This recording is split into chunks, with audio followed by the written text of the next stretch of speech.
This is a resumption and the beginning of the taking down of submissions by witnesses. Advocate Ngqele. Thank you. Dr. Eugenia Kula-Ameyo, I'm just going to administer. My apologies. Dr. Eugenia Kula-Ameyo, I'm just going to administer an oath. I just wanted to know whether you're going to take an oath or are you going to affirm? I'll take an oath. Okay. I'll take an oath. Thank you. Do you swear that the evidence that you're about to give is the truth, nothing but the truth, and the whole truth? If that is so, please raise your right hand and state, "So help me God." So help me God. Thank you. And it's the truth with evidence. Can you please repeat that? It's the truth with evidence. Thank you, Dr. Eugenia. You have now been sworn in as a participant in the SJN proceedings. Thank you. Thank you. I believe that Mr. July is going to be the evidence leader on the basis of consultations with the witness. That is so, Chairperson. Thank you, Mr. July. Yeah, thank you. Dr. Kula-Ameyo, you have found documents in front of you, and we've created a file. Your submission starts on page 49 to page 122.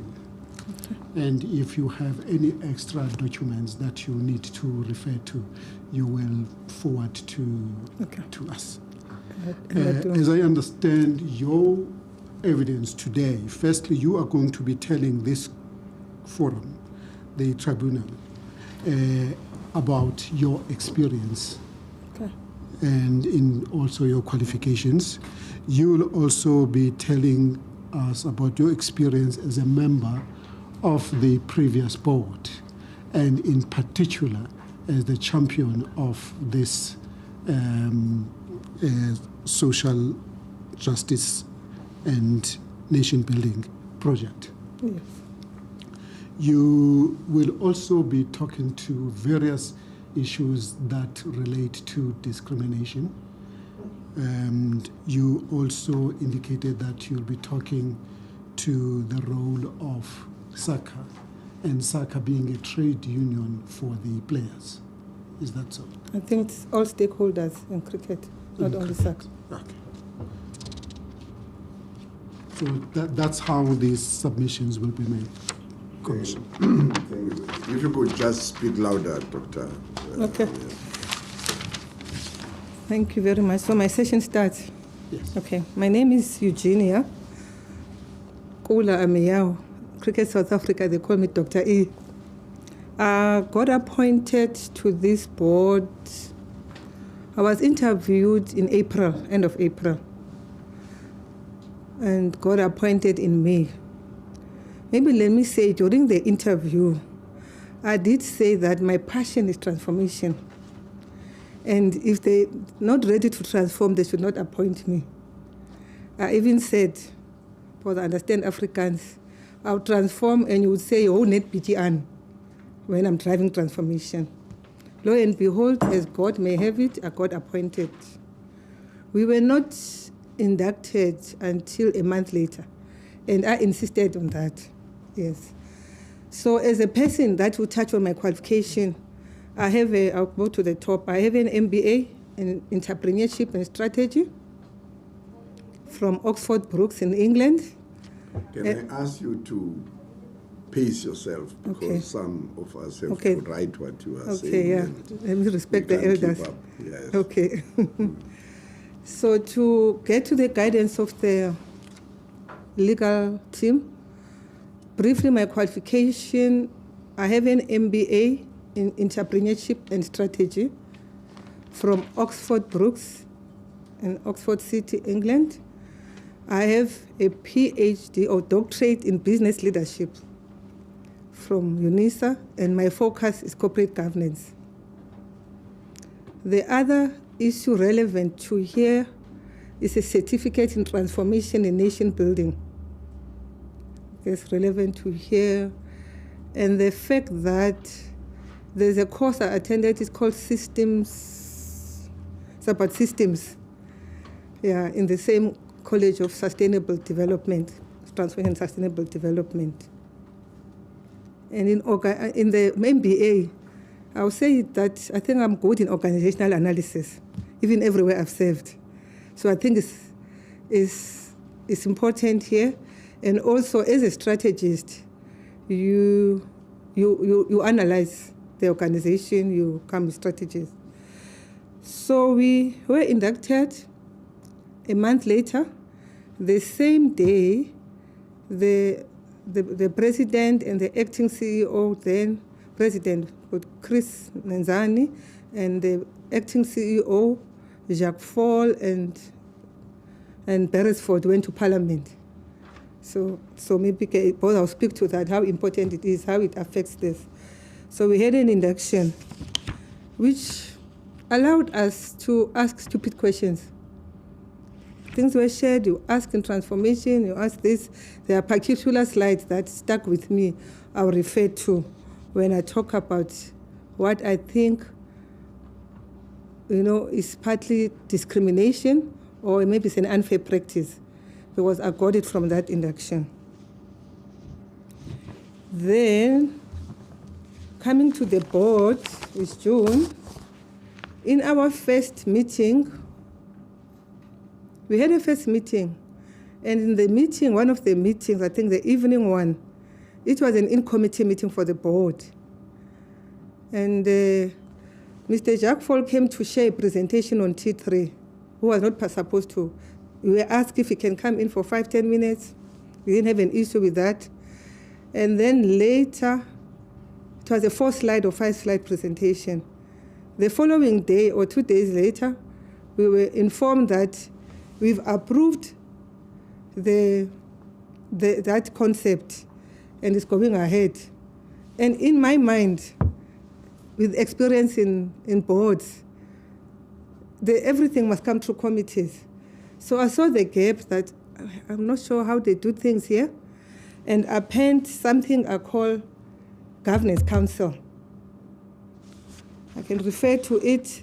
I explain how things work and the fact that the thing has already gone to the media. How I got to know the portfolio committee inquired about it. That you are coming here, we are saying you are going to have, they call it a game, and it's not been signed off by the minister. So I'll refer you to the YouTube, 19th June 2020. So now it's already coming to us now to say we've approved, but I'm like, no, man. The whole issue, there's also COVID regulations. And if we haven't approved, we should have known the risk that, okay, it needs to go to the minister. So I thought, okay, it looks like there's a gap here. So I crafted Governance Council, and I used T3 as a business case. In this document, I referred to why I think it's not prudent to use media to force the board to take a resolution. It looks like it's been the approach here, because there were a lot of comebacks. I know we've gone to the media, I'll speak to them. Then, as a proactive person, I said, you know what, this is how it's supposed to be. Here are the committees, I put them in a framework that transformation must check the transformation imperatives of any concept. And then ethics must check issues of conflict of interest, and then this. That was long before. Lo and behold, I think a week later or two, then in the media it came up, one of the, I think Mark Boucher was conflicted. Then somehow I felt like, you see, this is what I was avoiding. There's nothing wrong in being in a business or knowing someone, but what is important for a board setup, in the terms of the code of ethics, is to declare. But nonetheless, I said, this is what I expect. I've spoken to Welch. I said, Welch, if you operate like this is going to compromise the board.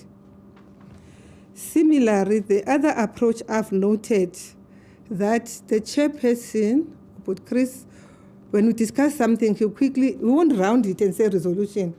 So there were serious issues of suspension of people or whatever, labor relation issues. So I volunteered to take the minutes because they were in committee. There was no company secretary. So I'll say, Chris, let's pause. So the resolution is this. Resolution is this. Because he said, no, I'll finish it with the CEO.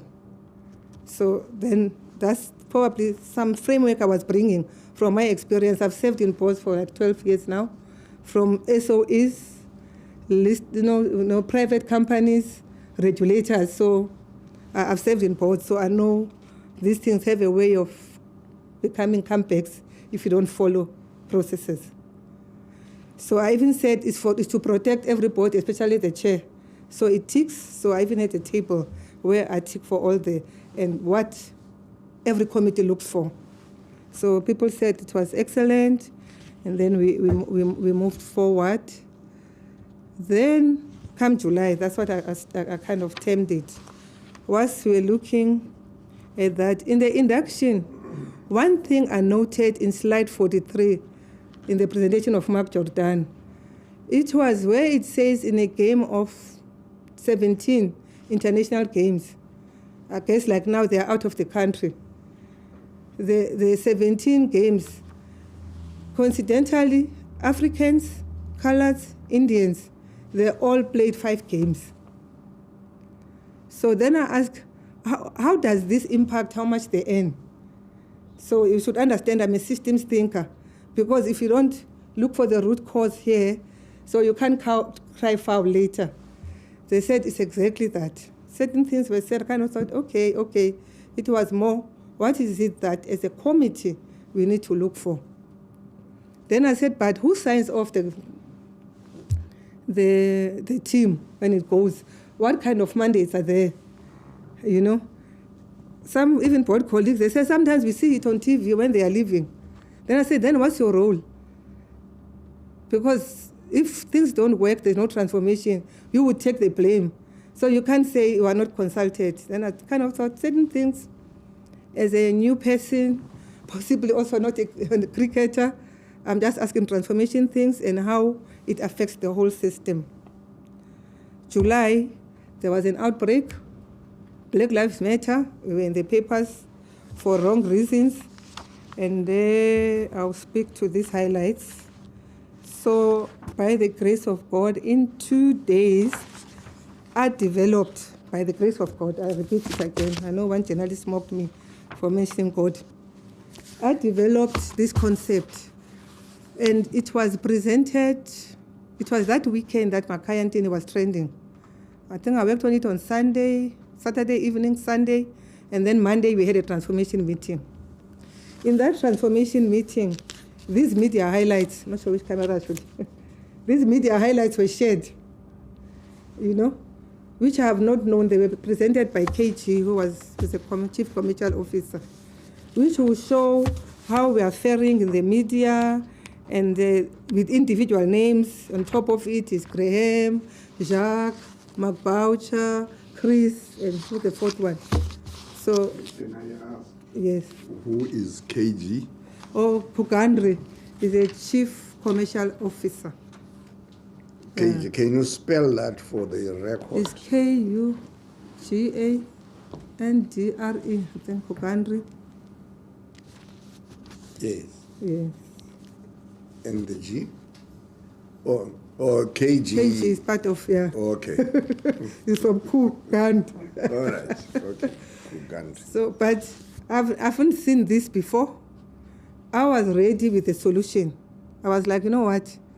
Sometimes it's good to, even if I criticize, be it government or anyone, at the end of the day, in strategy, we say, having said this, so what? So I moved from a premise for everything. So what? What is it that we can develop as a solution? So alongside that, this is the document, which is a consultant called PAIR, which is led by certain Dr. Pinar. I think you should have it, but I can put it aside. It was presented by KG. But it's the sentiments that we know, because every day in Cricket South Africa, you get news. You get about 20 articles, about, you even know what is trending. Even up to now on my phone, because of that, I still get cricket news, which I don't have an issue with. So I already have this. I said, I see this, but what is important is what I'm going to present as part solution. So I presented it. Everybody approved. I remember, it was my first official meeting I was chairing, where we just got inducted. So I asked everybody one by one, how is it? Everybody approved. It was, I think, Angelo, who was chairing the last time. No, comrade, it's only the members who vote. When you get everybody to vote, I said, there's no harm. It's good for buy-in. So everybody who was there voted that we take it to the board. I think the board meeting was on the following day. Back, a little bit, few steps back, just before then, few days, a day or two before Chris went to Parliament, I don't know why, there was a press conference where she agreed that he's regretting that he has not been able to transform. Not as an individual, it's a collective in my view, but as a leader of the board for 7 years. And then in the portfolio committee, which I watched on Saturday, because Friday we were all busy in this induction, I realized, to me, my antenna will go transformation. Transformation, I can enter a company, I'll be looking how many women are there, how many breaks. So I zoomed into transformation, so I was checking my notes. So on Monday or Tuesday, we had a meeting. So fortunately, Chris summarized all the issues and sent to all of us. I was shocked that... No, by Chris, you mean Chris? Oh, Mr. Nenzani, the chairperson. Chris, the chairperson. When I say Chris, Mr. Nenzani, chairperson, president, is the same person. So he summarized them and sent to all of us. Of the 24, 16 were transformation related. And if I should read the issues of women, rural development, the other one was like, it looks like you take one step forward and regress. All those, I've listed them in my submission. So I was like, hey, this is like, Eugenia and your team, you have a lot of work. The chairperson agreed. I'm not sure what I'm yet to see, but from the response of the committee, portfolio committee, referring to the previous committees, hence they could pick regress, it looks like we're not doing well. Then, spectacles. Okay. I'm allowed to put the specs up. So then, after that, after I developed the concept, it was approved. Maybe how the kind of questions I asked. So I was asking if there are these issues of racism and all that. I mean, I've been a shop steward, let me say. I've been a member of SATU, because my first profession is teaching. I've been a member of Nehao, and I always lead. I was like, where's the union when it comes to this? What did the transformation committee do?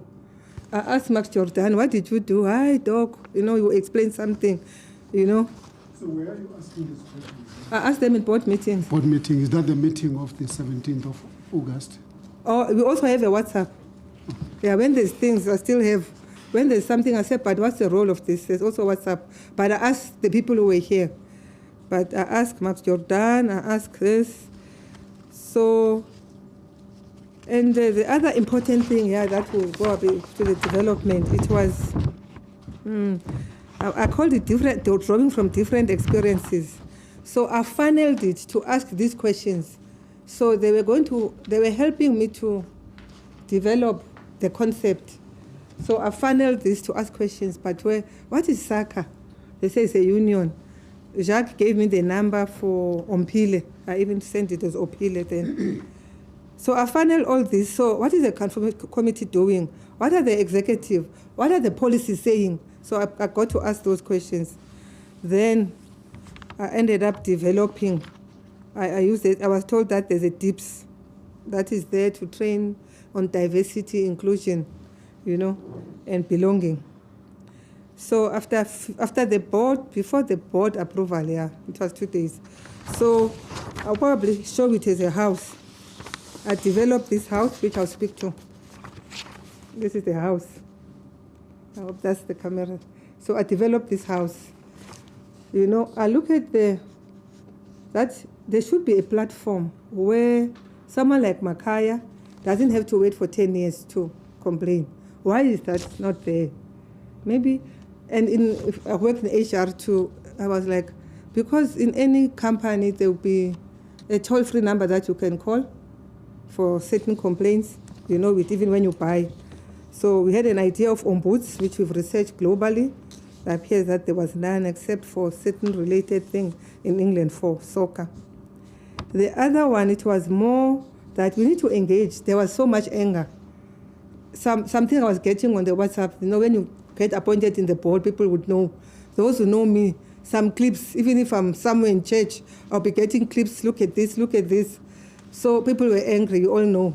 So I said, the country, we need to engage, and embark in a process of healing, which is the first pillar, second pillar,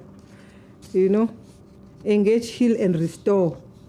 Restore had everything to do with restoring the dignity of the game, the integrity of cricket, because if really we were seen to be allowing certain things, I don't think it was not good for me, especially with my union background.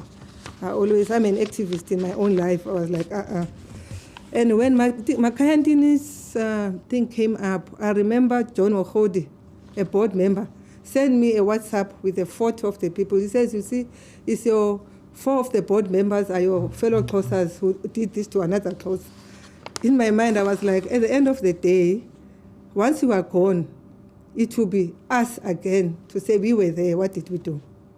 Can you just explain what you mean by the Makayantini thing? Okay, I thought it was... Makayantini was complaining about, I thought all those who isolated Makaya needed diversity training and all that. It's more about isolation. He was isolated, he felt. And in these things, as the chairperson of the board said, that, the perceptions, you spoke about perception, inclusion.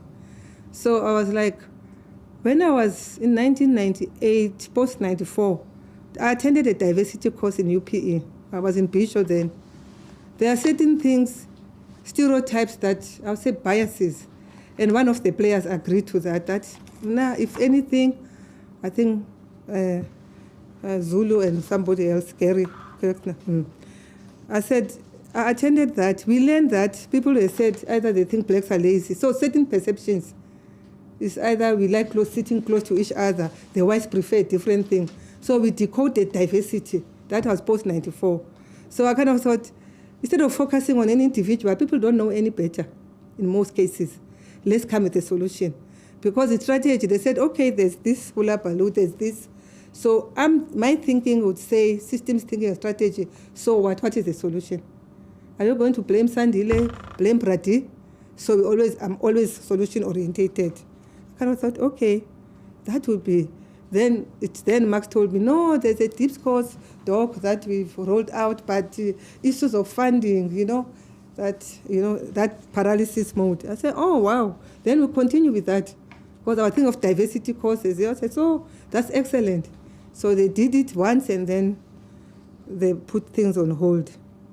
So that was the second pillar. So of course, everything Makayantin is known, it's in the public domain, it's on YouTube or wherever. Then the issue then of salaries was also, if you look as a complaint. Then I said, let's assume people were underpaid, which was still to establish. It would be good to have a restoration fund. And when we crafted it, presented to the board, I said, in most cases, there needs to be something to say, sorry for what, whether it was an oversight or this, it might not be exactly what you are owed. And then we even agreed then that we can get money from Lotto. I said we could easily get 50 million from Lotto for such, because they've got a budget for sport. And even the same John Mahodi said, yeah, he can assist the board. So we're all excited, good to go. Chris made a media statement of the chairperson, and it was like the first of its kind. I really said, God, you surprised me, really. I never thought, but I've started a few things in my life that are first of its kind. I don't want to get to that. And then the fourth pillar was the training. With the training already, I had inquiries from the governing bodies of schools, because we're thinking, in the various interviews which I'll speak to, it was like I was able to say, no, It's not wisdom to deal with a person when he's 25. If we start in the junior teams, and that would be schools. So some governing bodies, they were approaching us whether we can roll it out for them. I said, why not? Because it's going to help, especially those who have cricket. They didn't want this to grow and become something uncontrollable. So this is the house, and the bottom of the house, which is the foundation. I should flash it again. The foundation, I look at issues of constitution, transformation laws, BEE, commitment to non-racial sport. There's a whole document on how we transition over years. Max Jordan shared that. I have it here. So I was like, okay, we have all this good initiative. I'm not a believer in events and workshops. Camera people, is there a way of showing that house that she's talking about? So in that camera, but it's not zooming. I'll wait for them to get to the camera to zoom on the it's house. On page 80 on your bundle. Yes, but other people don't have. For the viewing public, yeah. So we used to pay 40 ACE when we were children. So it might not be a contractor, but this is the house. And you can see the foundations because, as the minister said, racism, or everybody said, we know the Constitution, we know where we come from. So this is the house. You tell me when you are. Excellent. Thank you. So the BEE and I'll say BEE, employment equity. It gets too difficult to say things, what you've done as if it's about you. I was telling it's not about me, it's about the generation. It's about the legacy. When I was a board member at BUSA, I chaired Transformation Committee. When you chair, you look at what they bring you, you tick, you this. I believe in tangible things. My mentor wrote a book, it says 7 fundamental questions. Who are you? Where are you? Where do you want to be? How do you get there? But my last question is the 7th question. You can check it on Kindle. It's 7 fundamental questions by Dr. Abu Baku. So that 7th question that says, what will you be remembered for?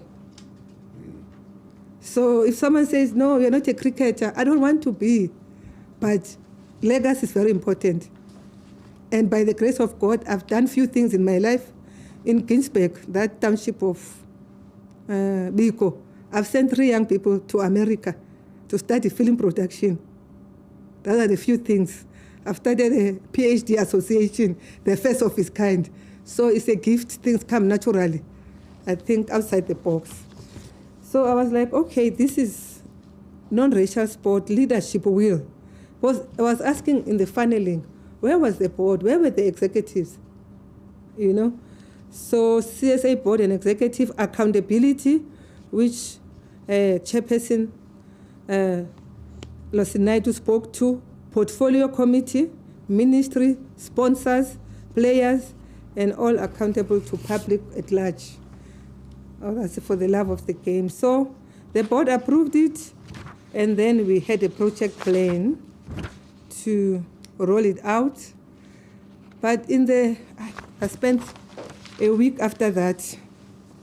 I'll tell you who I spoke to from SASCOC, or what was also, maybe it's good, maybe when you have a different background. There's this media thing. One thing you want to run to the media. So when I developed this, it's like, let's go to the media. I say, oh, hold on. First, to observe protocol, let's write to the portfolio committee.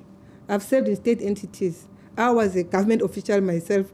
I reported to parliamentary committees. So portfolio committee, ministry.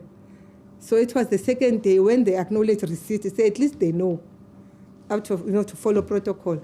Then after that, we did our media thing to say, they said there are this, accusation, useless board, looking for money, whatever, people were said when they are angry, and it was within their right to say so, whatever they wanted to say. Then it was on Tuesday, Wednesday we wrote to the minister, and then along that, then in terms of the media policy, which I'll speak to, the CEO and the chairperson are supposed to approve anything that goes to the media. we get shown, and I ask a question, we get shown 30 minutes before. But sometimes I'll agree with certain things, especially after we develop SJN. And now we went out to the media, TV, the very accusation. They said, no, what are you going to do with Graham and Mark Boucher thing? I said, every case will be looked at its own merit. People criticize me, they are scared, wara, So we followed. And I knew you can say this thing. People are angry in the township who might even attack us when we go home. So we went to the local radios, say things in Zulu, in Xhosa, in whatever. We went to local radios after we've exhausted TVs to say, yes, we hear, we acknowledge these things. There's Black Lives Matter, there's discrimination, alleged discrimination, which is yet to be proven, but we are working on it. That's what we're working on it. And it's systematic. So 10 years later, we can't be talking to someone to say, I was suffocated, I could not talk, because we're creating a platform to empower them first.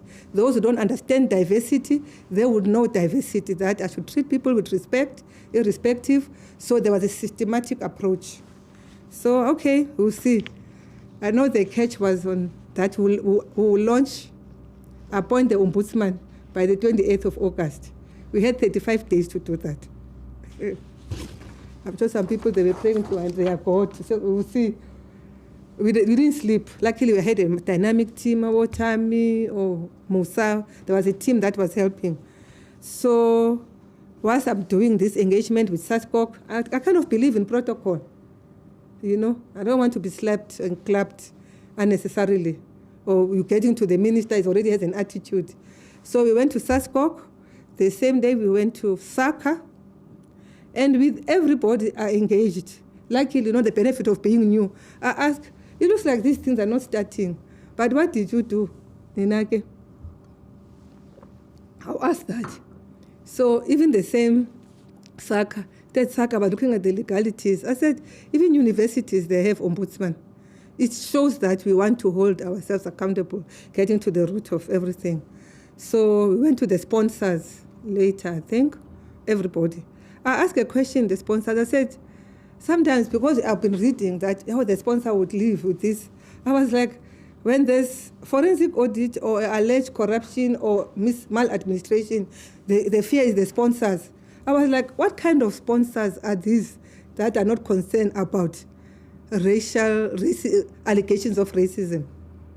And I asked them in that meeting, there's a recording. They kept quiet. Then I said, nonetheless, how do we take this process forward? We want to be held accountable. We met with the players even one Sunday. After that week, Sunday afternoon, we met with the players. We met with the minister the following week.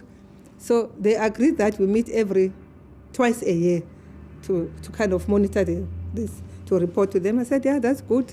At least I don't think it's good for your brand to have the discrimination. Yes. And then, obviously, there will be things in the papers. And what I didn't understand is that the chairperson will meet, and then some things they want to finish offline. And now, when we did a T3, I was like, if we approve, I don't know the relationship, it was a private thing, though we spent some money, I think 250. I was concerned that I can't speak SJN. And then again, we were doing something contrary. I even said to the board, I wrote in their bala, we are trima. I even wrote like that. So I cannot be correcting the wrongs. And then there's anything that erases. So I was vigilant because I'll get discredited. You can't send me out there to say, no, you are on top of it, we take responsibility. That's why we developed this concept. And then they'll say, but look at now. So it looks like the timing of even this allegation of salaries and irregular appointments came that to say either they were testing us. So I said, no, we need to. Don't worry, issues will be looked at it in its own merit, but you can't continue doing wrong things. So I guess it would have been seen as an interference that, how do you, in the T3, because we partner, they came to us, we even met with Francois, after we said there was no formal presentation.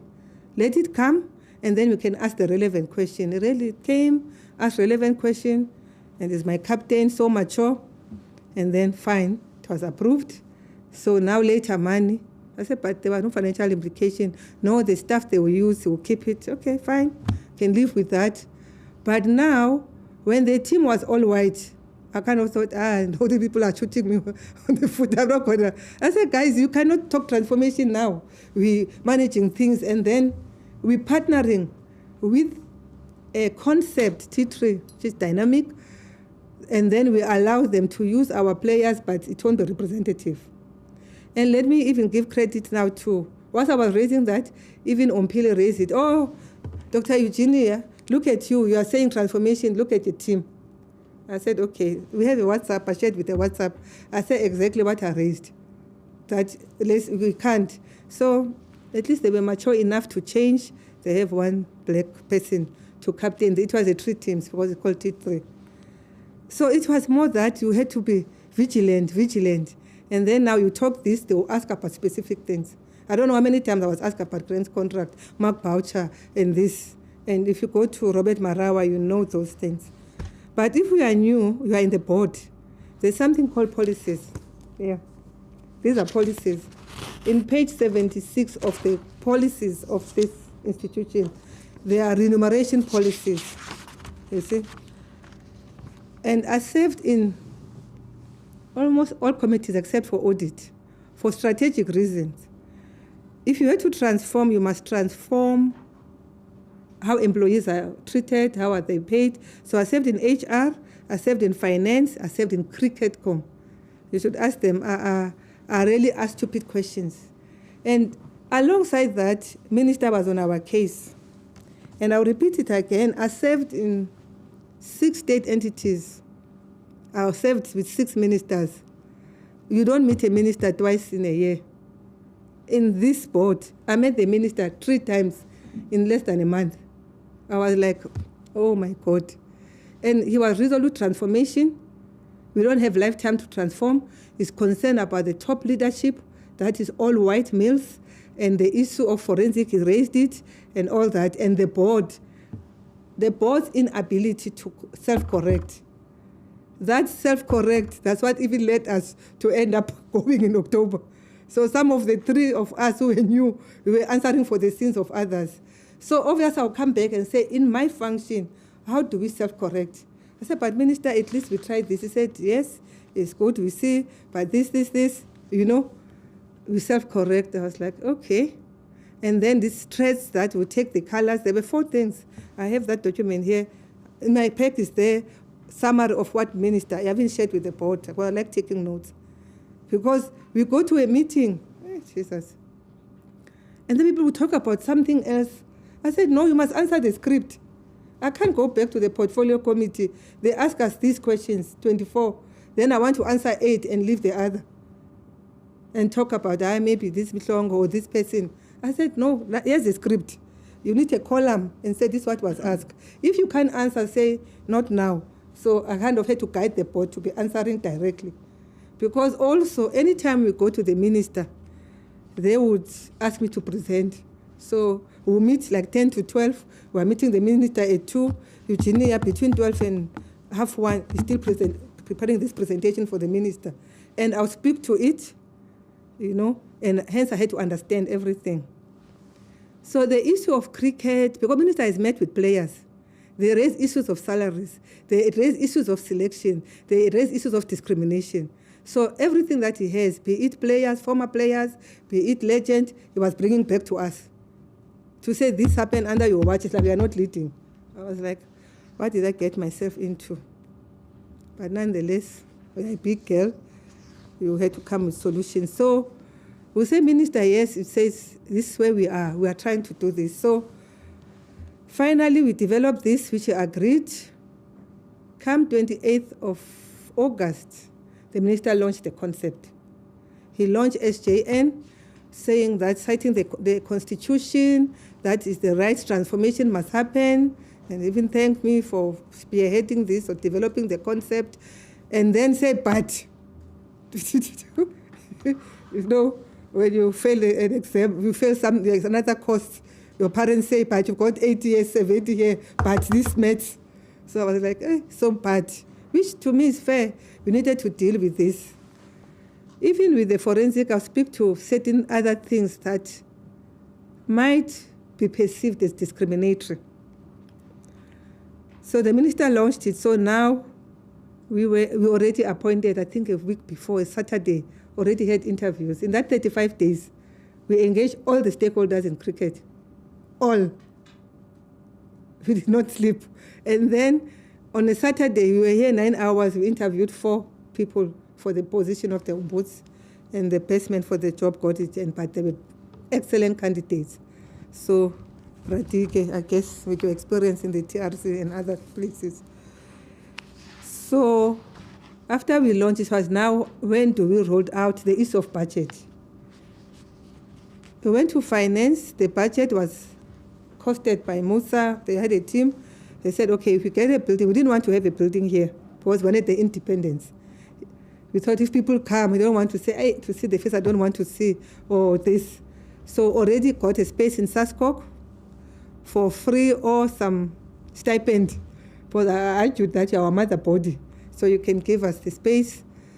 And then there was a budget of 20 million, and thank God for Devon. And I need to thank all my colleagues because they approved it, the previous board and the members' council. So the 20 million that we requested, it became 10. Then I said, it looks like, I'm not sure, because if you believe in something, you fund what you believe in. So it's something we could live with until March. We're going to get new budget in March. There's a question I asked when they were presenting in the portfolio committee that 370 million is used for transformation.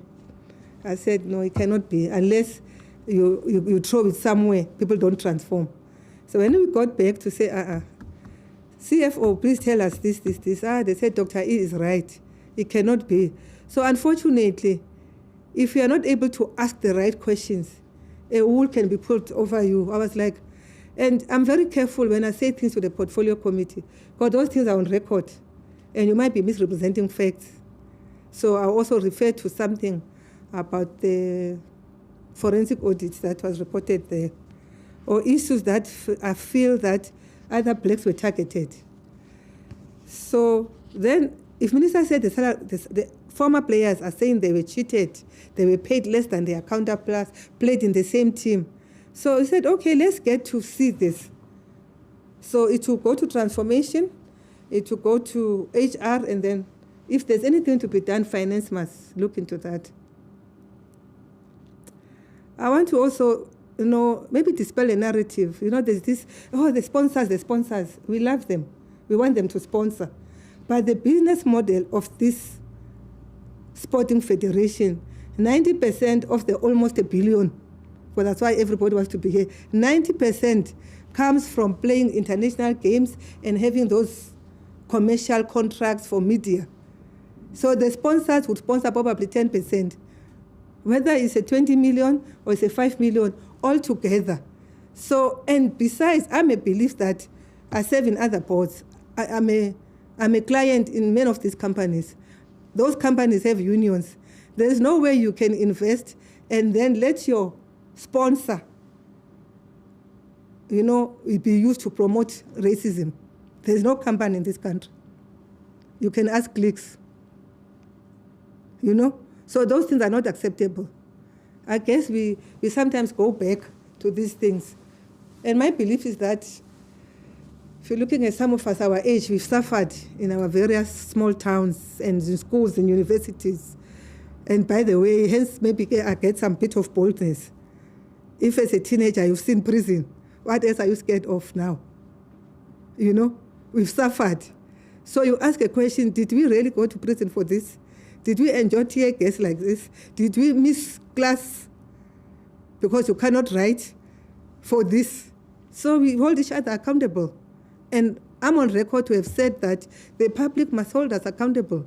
I am here as a chief servant when I'm a board member. I know it's nice to write on a board member here, CV. There's more to it to life than that. And I always told one minister, before I serve you, I'm accountable to God before you. And remember the 7 fundamental questions. That's what will you be remembered for. So now, these issues that are coming from the minister, I was like, I'm tired now. After the third one, I was like, this is just not on. But you can see it's pushing, is this, duck and dive. Why we ducked and dive, shame, we did. No, the minister, we engage lawyers. And let me say here to the board members, look at that camera, to the board members, it's easier to spend money on lawyers. It's easier to make lawyers, including you, to make lawyers be smiling to the bank rather than solving this, the main problem. For me, I remember we spoke once, I was in East London. He said, hi, Dr. E. I said, if you can't do this thing, you can close the shop, take the 5 million, give it to the women. It won't say we did not try. So once we do this, we protect yourselves. The law, there are certain things that you say in the interest of peace and unity. If you want to be legalistic, yes, in terms of our MOI, the minister maybe can walk and end here. He might not end here.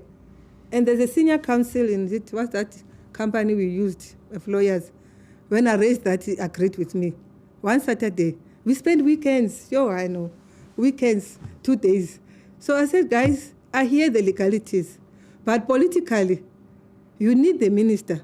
There's this fortress that he said, you've got to take the colors, we won't do international games, we don't do this. I remember one time Graham called me, please speak to the minister, we want to go and play, I think in England, our women's team. Then I said, like my mother, you have to please her before she gives you pocket money, So I was like, better do what is right, tick this box. Let's be on ticking this box. I'm sure we can convince the minister. So that's where we are. But then, if you allow me, I'll go through the things that I've noticed that they do really somehow, because when I developed this house, I didn't have an idea what I would see.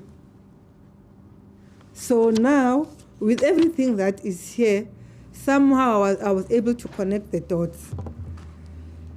The first weakness, maybe as a strategist and counsel to the new board, the chairperson mustn't. There's a tendency for whoever is a CEO to get close to the chairperson. I didn't criticize the board or members' council, but as a governance expert, I had a serious problem with that dual role. Here, you are the board chairperson. Then we take a resolution to go here. You go to a meeting next door. You again chair that meeting. In most cases, the resolution changed. The board begged us not to leave with the independents. They begged us, because we were ready to resign. And then they went to a meeting a day after. And then the same, now they are members' council, wearing a different cap. You are, you are SRC chairperson. Then now you are whatever leader, or SCM. Then they go there, and then they say, no, everybody must go. But are you saying, you as majority, you could not convince your colleagues that they should stay? So to us, I said to them, you know what, when we're talking offline, these people, they might be doing something in good faith, in bad faith. If you say, no, stay for stability. So we ended up to say, you know what, maybe it's not worth it. And besides, all the sins, forensic, we're not part of it. Everything, we're not part of it. We came to meet this thing here. Okay. Let's do this. What is it exactly that you are saying the board did or did not do in promoting transformation? I'm getting to that. I call it what is strange. I'm even in promoting, pursuing social justice and nation building. These are the issues. First, the media policy was abused. The media policy was abused because they will go to the media, the CEO and this. It was abused and then will be used to correct. And I raised that. It's in writing, in my email. And in that council, I did say when I read CSA, I'm asking which CSA, is it the one I'm serving as a board member? And this thing did not go to any committee. At least I serve in the 4 committees. So the media policy was abused. In my view, it was allowed. And the 2 people who have authority is the chairperson of the board, Mr. Chris Nenzani, and the CEO. Can you just give an example or just expand on the abuse of the media? In that July, you should go, it's in the public domain, it's in my pack. There were allegations, apart from Graham and being a captain and this. But there's something specific about Mr. Jacques Fall, Dr. Jacques Fall, that someone was called to the office and then threatened, and then after that you don't get a contract. And in the same, on Twitter, because I get sent these things, and I share with the board on our WhatsApp, someone says the other one even had to end up going to Uganda to play.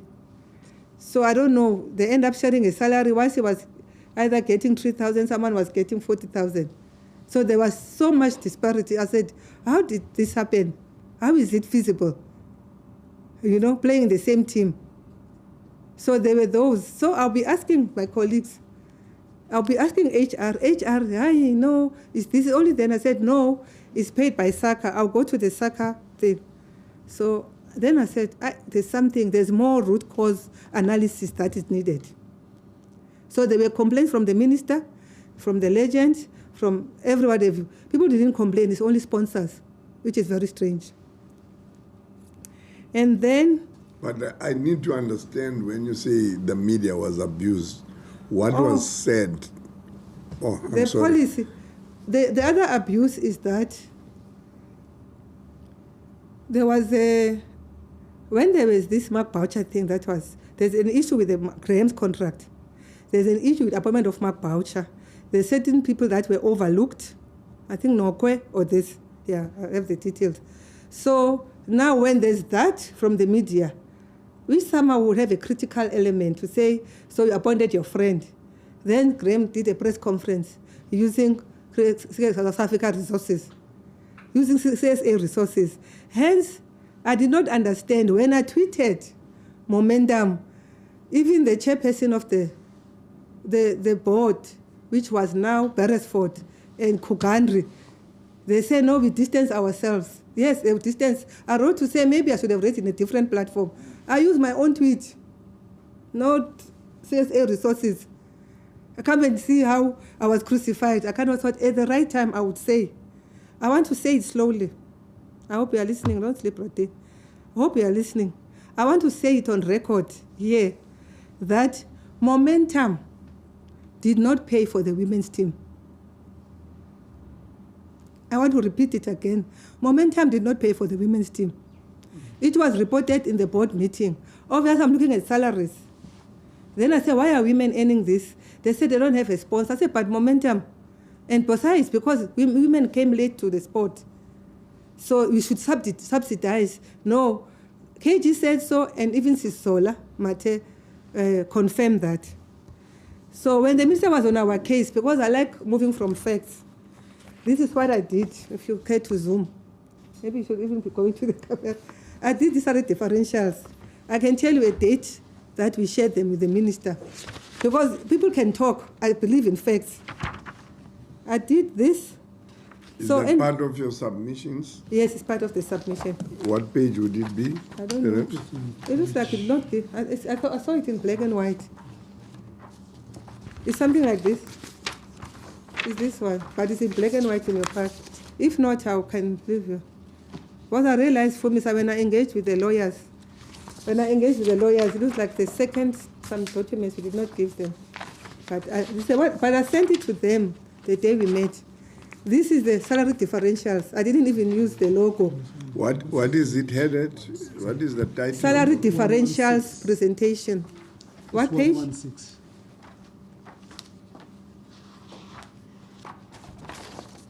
Thank you. Okay. Let me just get that. The salary differentials presentation. Salary, yes. Maybe let me give a background. Even it's how page 116. 116. In the pack. In the file, public hearings, INDE 46329.1. You might have to be there because I probably share a few of the slides. So file is file 1, okay. Scene setters, and then is capitals INDE 46329.1, and relevant page is page 116. Yes, Dr. I can continue. Amen. I might need it there. I was given this data. We were given the data as an HR committee a day before the HR committee meeting, because I read at night. So 11, I'm looking at it, and I said, this is just raw data, but it has levels. So I had to work on the data that I was given, because it will say levels, take it on Word, put it on Excel, and do all this computation. You might have to, what? It's fine, okay. All this computation, or you are zooming. So now, for, let's put on the spectacles, which is said. It says the heading, protein national players in various occupational levels. The sample was 34, same level, the way I was given. The 8 were Africans, 2 coloreds, 3 Indians, and 8 whites. They were males. And then the others, females, is 4 Africans, 1 colored, 2 Indians, and 6 whites. So the salaries, I've just put them as they are, the salaries. And in the next one, I did averages. The average is 113,702.49 cents for males, and for female is 33,382. And I went further to say Africans, they are below average by a certain percentage. Long and short of this, which is shocking. Huh? May I ask if you could just carefully take us through the different categories and just stipulate each amount? Oh, okay, you need the figures. Well, now we are going to eat on my time. Anyway, that's fine. Never mind about time. I shouldn't mind. Okay. So the Africans is 114,191. This is data, raw data I was given. Because I said, I don't want 4 months, just give me, we're in August, hence it says in the dates here. So I needed July. This is either July. And then the colored 79,194. Indians 105,209. 156,216. That's for whites. Where do we find that in this document? In this slide. 117. That's your page. Oh, 117. Yeah, the page you cited, then the next page. So I did that, which is raw, and then I look for averages of the males, adding 114, 79, 105, and 156. Divide by the total number, which is 8, 16, 18, 21. Well, that's how you find averages. I was a math teacher when I was a high school teacher. So the male's average is 113,702.49 cents. At least the Africans are more than the average by 488. The colors are less than the average by 34,508. Indians are less than the average. 34 is 34,000. And then the Indians, they are less by 8,493.63 cents. Whites are above average by 42,514. In the bottom of this, I summarize where I say the overall males earn 70% less than females earn less. So the females' shame is a sorry story. 33,000 is the average, and then Africans are less than the average by 434. Colors are less by 6,000. Hey, 670, and then Indians by 19. No, they are not more than the average by 1,915, and whites are more than the average by 5,264. And I've been having this document, like once they say things leak at CSA, people are looking for cheap popularity. I've been keeping it. The board was presented to HR, presented to the board, but I kept it because I know things will be leaked for someone to achieve or even discredit this process. So there's nothing malicious. Everybody, all the executive, Graham, Kugandri, Welsh, and Dr. Jacques Fall, and all the board, this was presented to them based on the data that I was given, because I requested for it. Because you can't decide, okay, what do you do? So now, what is said is that the colors, they earn less by 77,000. I think I did say it in one slide here. 77,000 less a month, which is very unfortunate. And it's 49%, 49.31%. So I've done all the analysis, and then to me it solved few things. It confirmed that there's discrimination in payment, how you pay salaries. And secondly, it shocked me that some people, it's just almost half. They're earning half of what another colleague. I remember on Twitter, one colored boy was saying, no, Doc, with your justice, you're angering a lot of people. I joked. I said, okay, if I'm angering people with justice, so is it good for people who played in the same team? One stays in Camps Bay, the other one stays in Cape Flat. Is it what you want? Because I didn't go to these details. I just said, is it what you want? Because I knew what I know. But as a mature leader, there was no need to.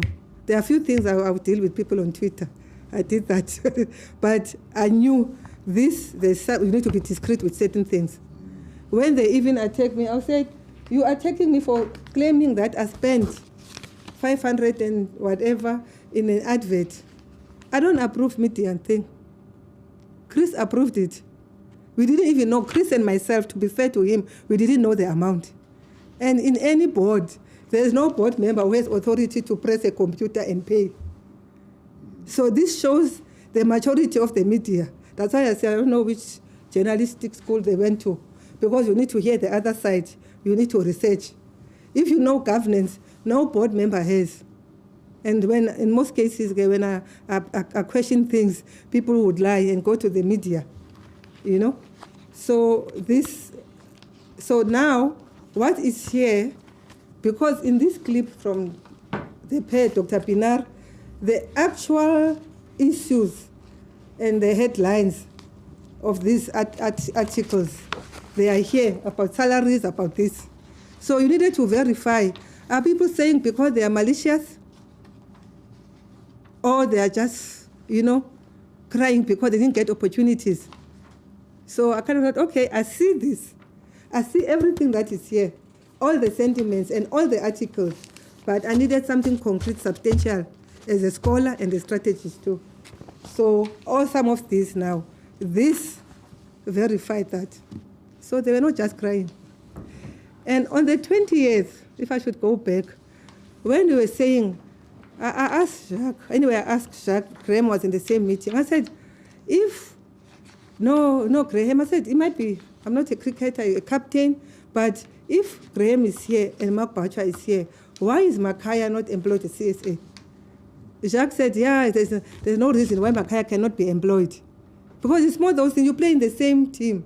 So if there are opportunities in your federation, who do you give to and who do you not give to? That one alone, I asked it in an official meeting. There's a recording to that. They said this. I said, okay, I'll take you up on that. But it's not about one person, it's a principle. Because tomorrow it will be maybe Makaya's son, it will be someone else. So I believe in principles, not like we are a witch hunt. So when you say it was in an official meeting that you asked the question, was that a meeting of the board or was that a meeting just at CSA? It's two meetings. It's one of the transformation, and I repeated it in the board, that I asked Jacques. Because here we are, and you remember someone said, no, it's even you. Sometimes you get the blacks, and they go, maybe we go and sleep. So it doesn't mean that I'm black, I'm a woman, I transform. That I know, So I said, guys, if we are going to look bad, some of us might not go to, I have a house in King. People will say, Nancy, some names, useless people. And we have authority. And Minag, I don't know, by the way, I was mentored by Matthew Koniu. When we were going to school, even high school, he said, you must study, we are going to govern. I knew that when I'm an adult, I'll study, I'll govern. So there's terms of reference for your committee. You do what is there, nothing less. If you say transformation is law, employment equity is law, BE is law. So now if you are going to do anything else as a board and leave the law, especially if it benefits the previously disadvantaged, then count me out. And remember, I did say if you are not ready to transform, please don't appoint me. Mina, I'll drive transformation until you say, oh, net BTN, hold on. It's Africans in English, it hold on. Ngesixhosa uthi hayi not kubaleka kakhulu yabaleka doko yima baba machako. You know? So that's what I said. And then I assume when they appointed me, they were ready to transform. So I'll raise these issues with the board. I said, now maybe it will go to HR. So in one of the recommendations, I said HR, it will go to HR and then finance. This was an HR document, by the way. But now I'm bringing a transformation element to it. So HR must say, not only this, it's worse for executives. The executives are earning about 1.2, 1.3. The difference. So I'll go to how, I've got a document from Chantel Moon that was shared with HR about how Graham was appointed. So that's also important. So now you have these people earning this much. Colors paid 77,000 less than this. Whether it's linked to, because you are also integrating this, it's linked to the number of games they play. So you let them sit down for 5 games, play 5 games. Someone was asking me from cricket, is it Peshwa is not playing? I'm asked that question. I said, I'm not in cricket. But that's the question the board must ask. Mark Bacha, why is another African, wherever they are, not playing? Anyways, even in the public domain. So you go and then when you throw mace, so to speak. So those are the things. At the end, Radi, it translates to how much you are paid. So if you don't deal with the formula, then we can cry foul. I did say that to the minister. There's even did you ever get, or didn't you ever get a response to the questions you were putting that would say there is no guarantee that is given to any player as to the number of games that the player would be required to play? Or, which means the same thing, people are selected to play in terms of their performance readiness or in terms of how good they are as players, not in terms of their race or their gender. I would imagine that that could have been a response, but I just want to know if it was something that you met in the course of your inquiries from those whom you were telling that in your considered opinion, the black players were not selected as frequently as they should have. Okay, thank you, Parati. That's why I'm saying this is a systematic. If you are going to think with dismantle apartheid and do this, it was systematic, entrenched. That argument did come. Then I said, okay, as a strategist, I'll go back to the root cause. And now that you are there, let's talk about the franchise. I asked a question, even in the document that says legends. The legend raised it. The franchising. My son has gone to private school. So it's like there's a private school of cricket that qualifies you to go to Wits and UCT.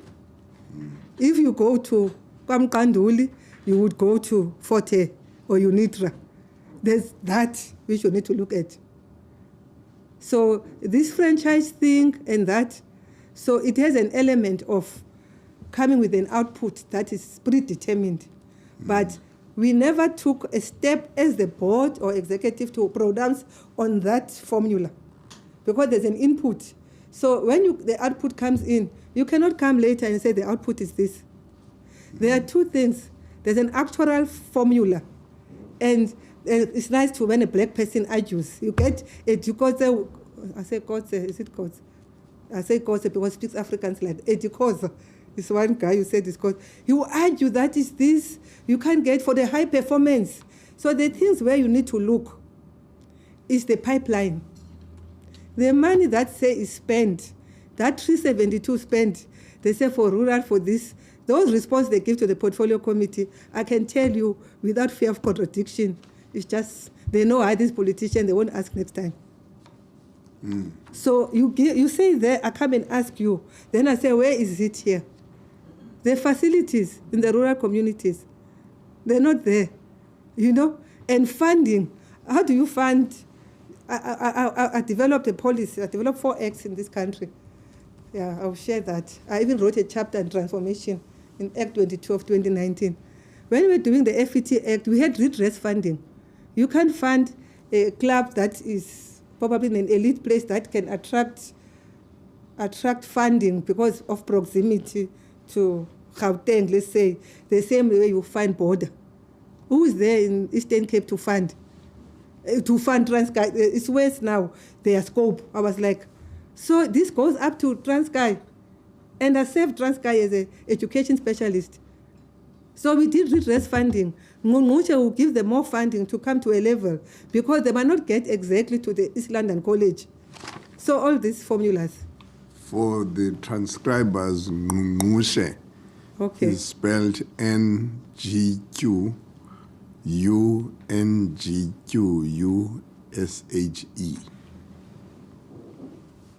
Yes, Doctor. So I'm drawing from my experience that these things are doable, but it needs a leadership will. Hence, in this house, I said leadership will. We influence even at national level. That you can't say now we are in liberation, let's fund the same. No, the funding is the same. This is the formula. There was a redress funding, which maybe the board should consider. There was a redress funding because we're not all in the same level. And to move between Bishop and go to Ngqongqoshe is 4 to 5 hours. I don't know what factories are there, whether there's a company that can fund. So those are the kind of things that you can look at. So these salary things, which was raised here by Dr. Pinar, I waited to do this. And then, obviously, we needed to look at Graham's contract, which Chantel Moon gave. This is a policy document. And then it's 102 pages. And then there's this one on remuneration, which I guess the company must follow that. Where would that be? No, I'll give it additional. You can get it internally. Yeah, you can get it here. I just did this for the purpose, because I'm an auditor in my other life. So when you say support portfolio of evidence. So this is the portfolio of evidence. It's 17 pages about how Graham was appointed. It was started by Tabang. And then in some email from the former board member before our time, it's alleged that, anyway, it's written, because I have that email, the president, Mr. Chris Nenzani, wanted to meet and greet Graham, or the candidate. Anyway, he was approached. It's all here.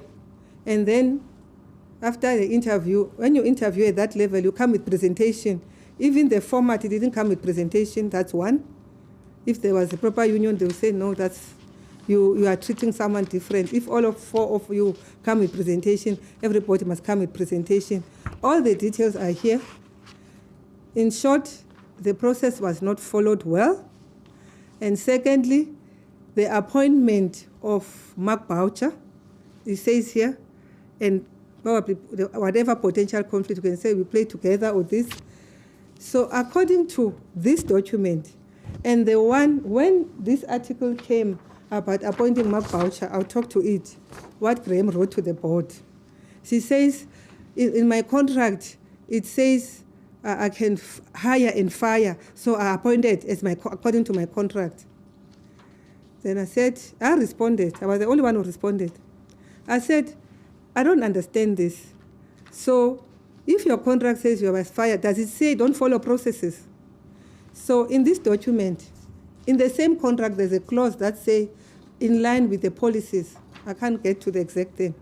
We need to have a copy of that document, and we need to have it given an exhibit number. And we also need to make sure that Mr. Boucher gets a copy of the document so Excellent. that he So if you both Graham, is but in anyway, a position to react to it in line with what you are going to say to it. there are details. Can we deal with this appointment issue that you are raising? You say the policy, the appointment, the policy was not followed in appointing Graham Smith. And in what position was he appointed in? Director of Cricket. The document dates back to before our time, November 2019. It has the weeks. So it narrates that there was this position to be filled. Tabang More pursued it, but I don't even know if it's linked to a color, because after that, Graham says, unfortunately, he tweeted or something. Yeah, I see the tweet is written here that I'm not taking the offer. So that's where now it appeared that someone went back to beg him or something. Who is responsible for the appointment of a director? It's the CEO in conjunction with the board or a relevant board committee. So if there was no compliance with the policy, it would have been the board that have failed and the CEO to follow the policy. All that is put here that the HR, I think it was in there. I think the chairperson did not attend. He was shortlisted. There were 4. The names are here. Interviewed. Everybody came with presentation. He didn't come with presentation. I think it was even, he came the following day. Everything is here. And then later withdrew to say and tweeted whatever he tweeted. And then Chris now intervened. According to the former board member, it was supposed to be a meet and greet. And there's an issue of a salary. A salary of 4 million was agreed. How it ended at 5.4, that still needs to be explained. Do you know, you mentioned that he withdrew, so he withdrew from the process. Process the first time. Yes, and then after he withdrew, how does he now come back? And there was this thing, I think the Black CEO was suspended, so now we could work with Jacques, which is very strange even in this New South Africa. It looks like he could work with Jacques. There's an allegation, which I can't prove here, that in the initial contract, there was a condition that provided Dr. Jacques Fall as the CEO. That is known to the board, but it was changed. That was before our time. But so let's deal with it chronologically. Then do you say Mark Boucher then was appointed? Who appointed Mark Boucher? Graham Smith.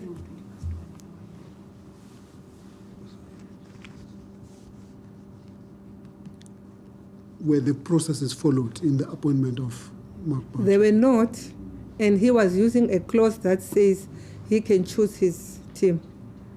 But then that clause, there's another clause that says you need to follow policies.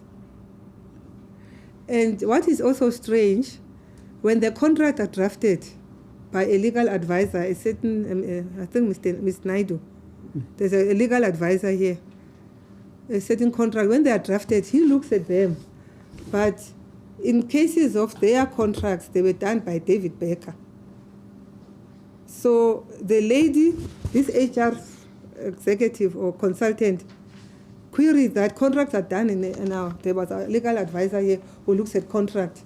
So there's even a column where certain contracts, when they were changed. So here is what was changed, is how it was. This is the normal practice. So now we have the document. Yeah, I think it's here for you. Okay. I struggled to get it. Well, I had to get it from, I don't know what happened. So this is the normal contract. So, it's a contract that changed by David Becker. Who is David Becker? He's a lawyer. I said it's Graham's lawyer. He's a lawyer for SACA. So he's changing what? He's changing the employment contract, which I think is even HR weakness. Why would you allow an external person to change your contract? I'm hearing it for the first time here. And by the way, I've always been having this. I kept it for the right time. So you're saying there's a person who is responsible for the drafting of the contracts internally? Yes. And when it came to the drafting of the contracts of Mr. Smith And Mr. Boucher, they were drafted by a person other than the person who has been appointed to do that. They were drafted outside the organization. Are they employment contracts? They are employment contracts. The whole thing is here. It's like I read it early this morning at 5. I was shocked because this thing we're supposed to investigate before we left. There was a resolution, we need to investigate this. So we all resigned. So I kind of parked it there. But I browsed it through then. But now when I went to details, you can say every step, certain people who would have qualified for the position, they were not given an opportunity. So what is as I understand, you seem to be saying there was irregular appointment of the two. How do you relate that to the issues that the Ombuds is dealing with? Should I connect the dots? The Ombuds has to look into this. Luckily, there are facts. This, you look at it together with the policy, including remuneration. So I asked in the board, this allegation that the salary that was approved was 4 million. Who approved the 5.4? No one remembers. Anyway, there are records of both meetings. So I guess between the president, Mr. Chris Nenzani, and Dr. Jacques Fall, the acting CEO, they probably had to account. So where I'm going, should have this been Sunday, January, it would have made the headlines. We would have gone for forensic. We would have fired him. If it were a black person, not following process, and by his own admission, I don't blame him. He's a player. He might not know certain governance issues, but there are people to guide. When he wrote to the board, what was where he says, my contract says I can hire and fire, and the board must release a media statement, and it had a paragraph of what to say. I was like, Africans, I've never seen this. I said, so your contract says you can do this. Did it say you must ignore policies? And second, if you have a license, you're supposed to drive on the left. Can you just, because you have a license, drive on the right? I said that in writing. All board members copied. Then I said, I'm wondering if in your contract there's anything that says you can instruct the board to issue a media statement. But unfortunately, because of the relationship that the chairperson will be told what, it's like he was told in some cases, and we pick it up.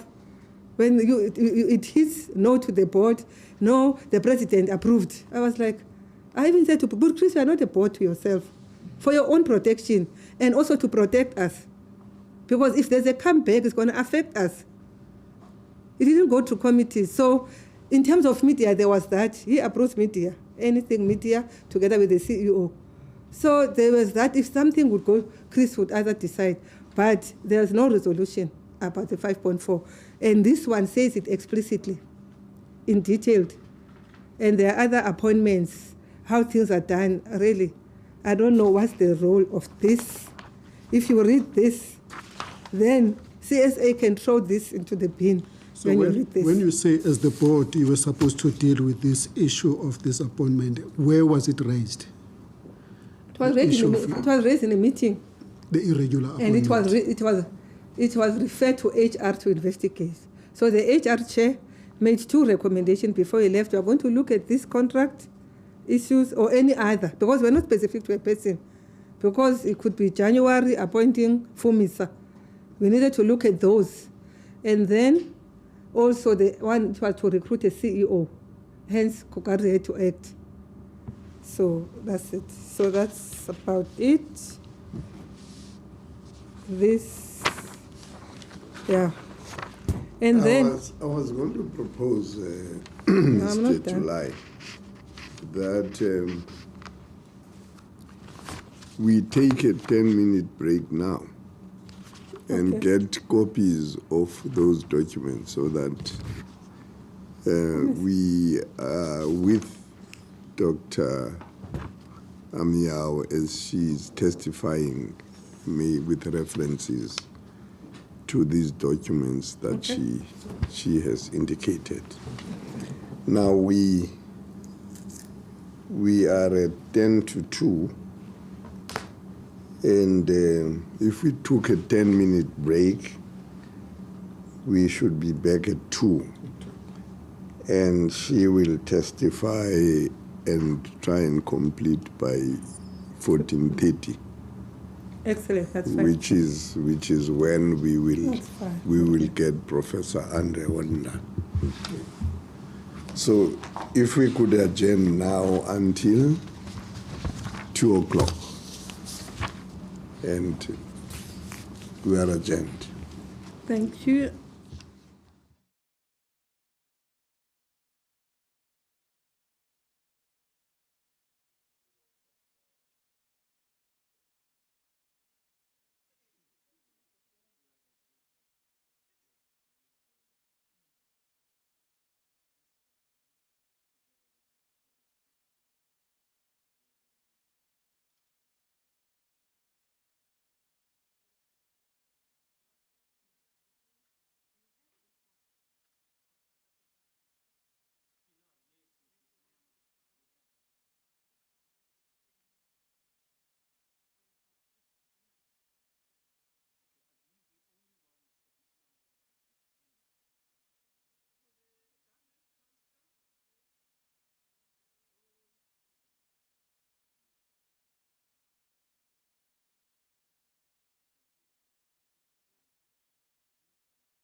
Yes, Chair, I've looked at the document, but I have not had an opportunity to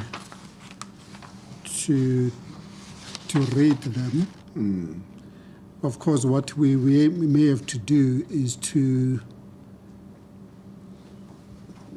because the allegations that are made against, in particular, the cricket. Please, we said we must switch off all the phones. Give us precisely for that, because those things will go into the record. Yes, Mr. Chula. Yes, Cricket South Africa regarding the appointment of Mr. Graham Smith and Mr. Boucher. Of course, we need to also advise Mr. Mr. Graham Smith about him appointing Mr. Boucher, because it would seem that the board and the CEO were responsible for the appointment of Mr. Smith. So they will have to respond to that. And Mr. Smith has to respond to the appointment of Mr. Boucher. I would have wanted to suggest, subject to what you, I would have wanted to suggest, subject to what you will say, that perhaps now that this testimony is focusing on evidence or on documents that we had not had sight of, all of us, it may well be that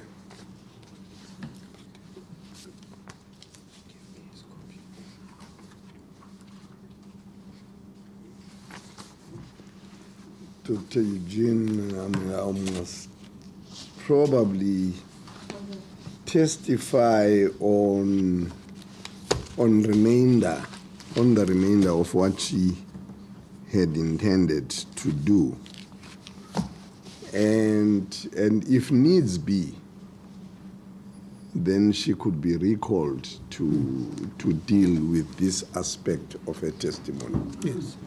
Because all of us are taken by surprise, because we didn't have the documents to consider, and I would even suggest that whatever documents we have now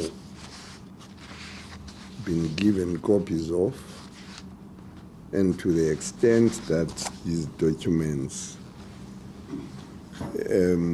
make allegations, or allegations can be extracted from the documents about others, they also must be placed in possession of the documents so that they can consider what stance they want to take in regard thereto.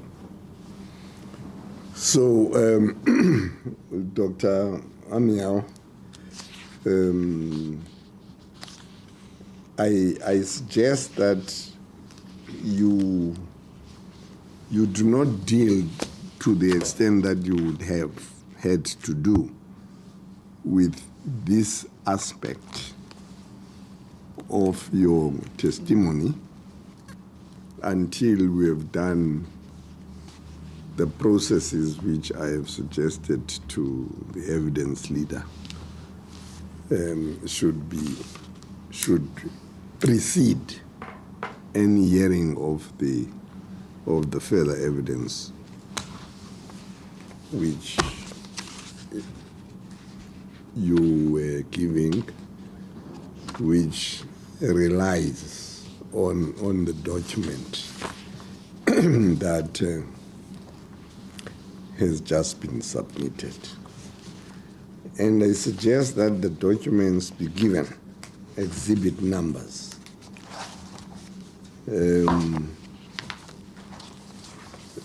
I would give document headed Portfolio of Evidence, Director of Cricket and Protea Management, Team Management, July 2020. Let's make that Exhibit 1.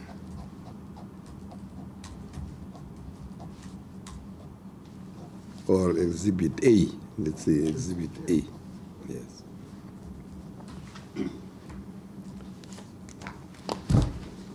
Then there is the document headed Policies and Procedures. Let's make that Exhibit B.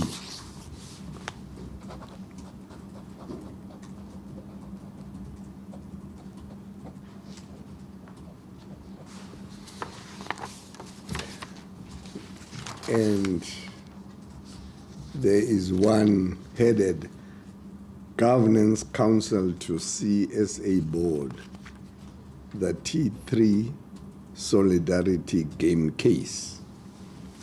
We will make that one Exhibit C.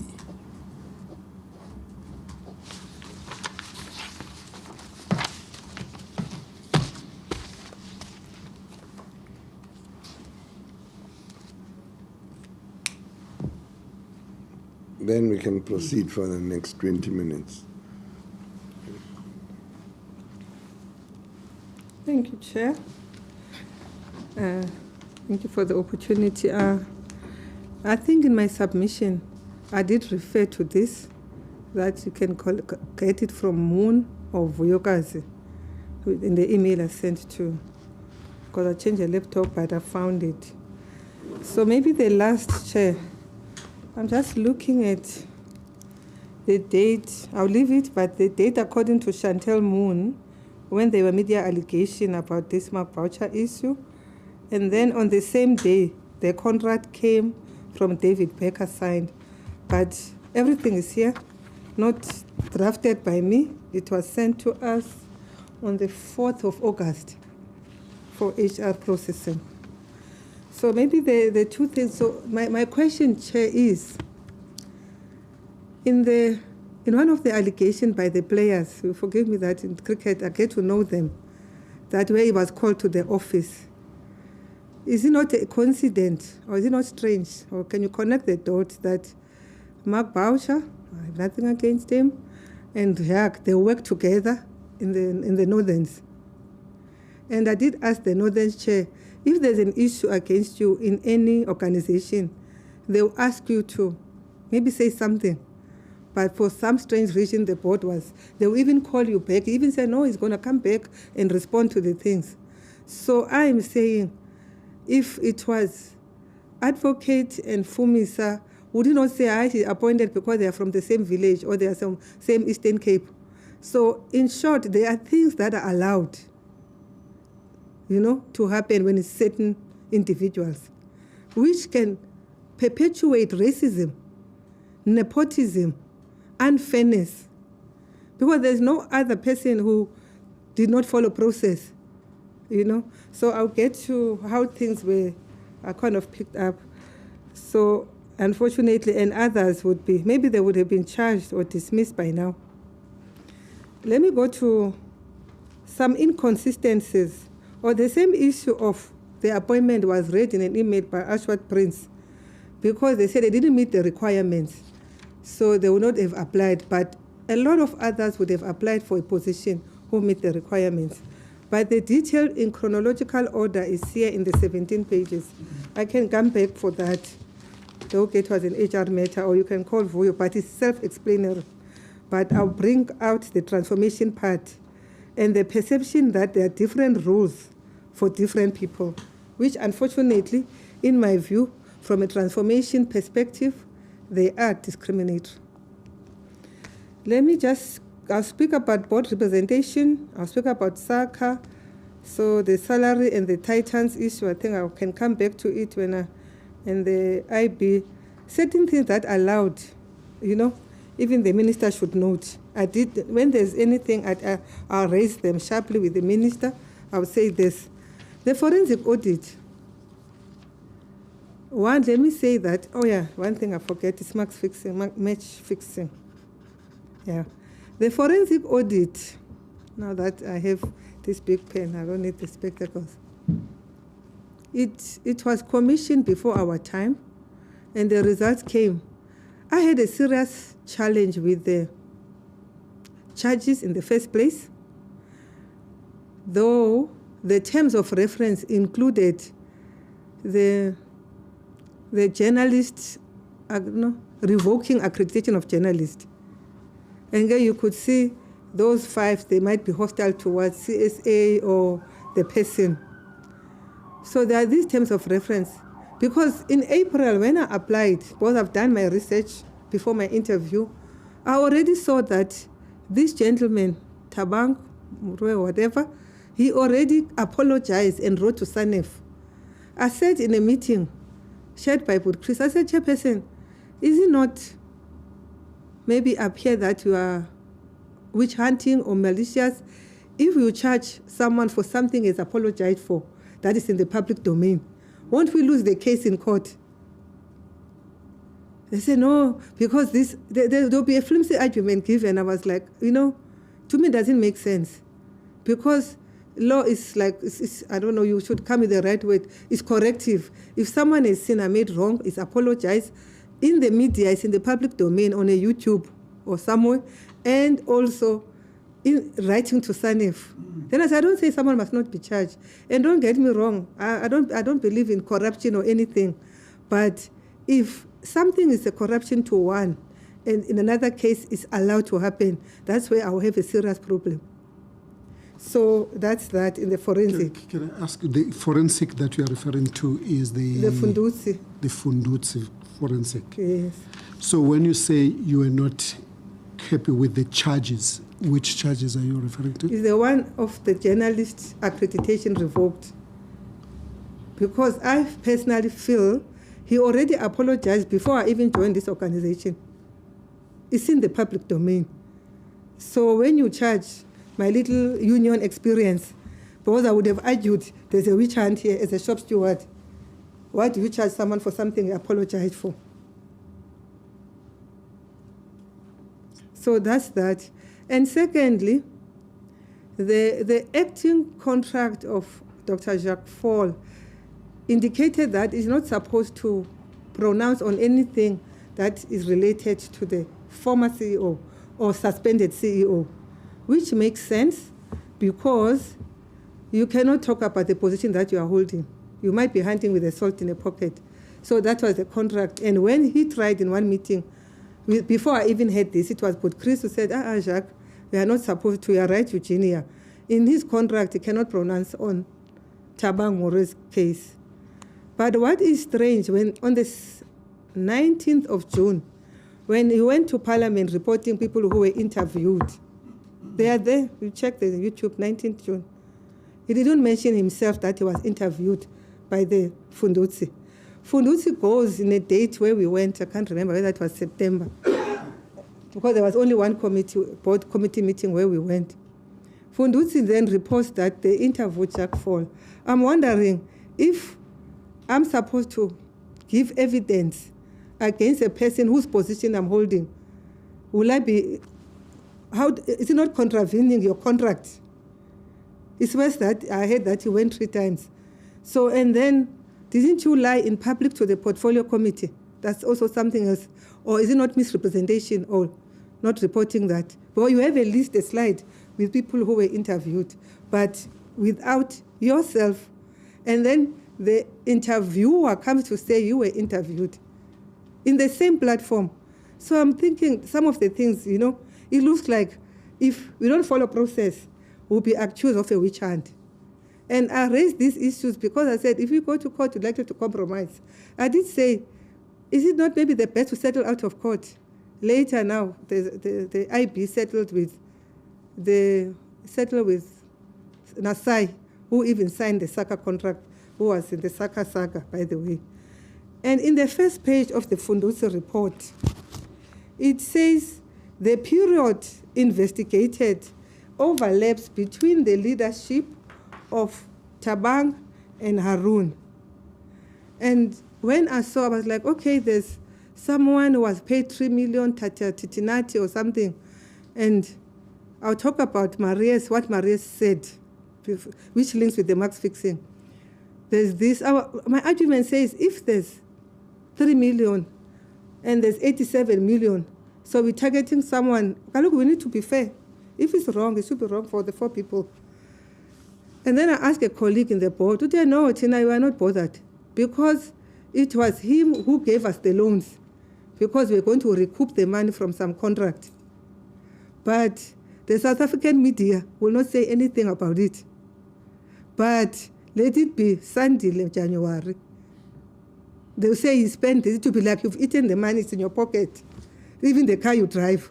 So it's more this, that there's this deliberate thing to destroy black talent. You know? So now you say blacks, you discredit all of us. I was hearing from Adv Dumisa, there's another notorious board member. I'm known for controversy. I'm known for truth, you know, because no one questions these things. So I can trend that, that's fine. The truth, according to the Bible, the one has sworn that I've said that thing, but the truth will make me free. That's what my Bible says. And secondly, let me say that righteousness and justice are the foundation of God's throne. Then that's what is strange. And then one evening, this night thing, luckily I sleep late at night, and an email is written to Ernest to open a case in the police against a service provider. And I'm saying, whoa. This forensic report, I got it. Tabang was fired on the 27th, a day before we launched. I got the thing on the 5th of October. I said, you move ahead. In my experience in a forensic report, the forensic auditor comes and presents, you ask, you check the methodology, you check biases, you check, and then he goes back and comes with the final. He can even come twice before you accept it. But here, it's a secret.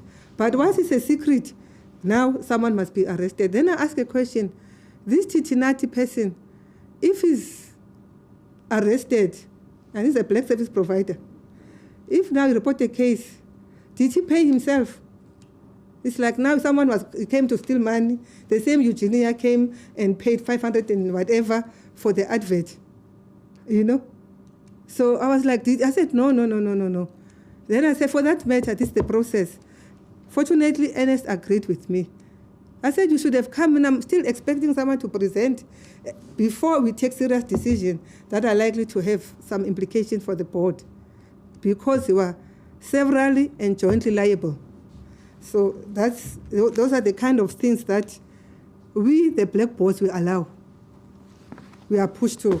I'll leave the other little things that I'm just shocked, Chairperson, Ombudsman, that even this current board, we moved from 3 women. The minister was insisting. We committed that we'll have 3 women in the board. I'm wondering, what is the minister saying now with 1 lady? Anyway, the panel was all 5 males. So those are the kind of blind spots that you are not, that you must be deliberate in transformation. You can be called notorious or whatever, but there are targets, there's employment equity.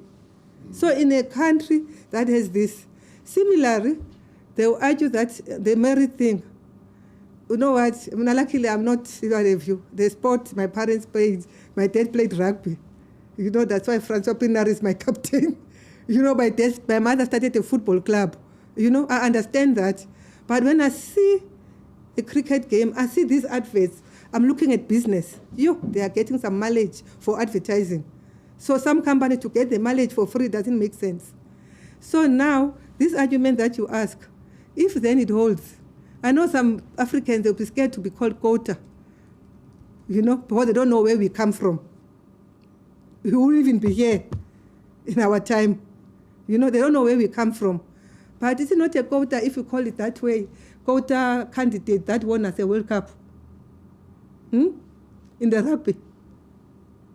So if there's this merit issue or blacks are not good, Isia Collins didn't bring us a World Cup. For that matter, with all these things, okay, people are excellent. Why haven't you won a World Cup? I'm asking as a naive person, forgive me, but that's that. Then the minister would say to us, I don't want to go to Europe and be watching a team that looks like Europe. He talks demographics. The other dynamic, which I told the minister, you talk demographics, but the EPG says minimum 3. In one document, I'm sure Max will give it to you too, attempts representative, there was a resolution, hence I don't like events with no action, that says we'll move from 3 to 6. It's somewhere here. There was a resolution that we'll move from 3. Why should we be given a pacifier instead of red bottle with the milk? Because we are black. And then we'll talk transformation. You have a transformation committee. You have a black board. And then you give us a pacifier. Black people, no, 1, 2, 3, and there. Then the other ones can fill the room. No, we can pay you 3 times these ones. Those are the kind of, that doesn't make sense to me.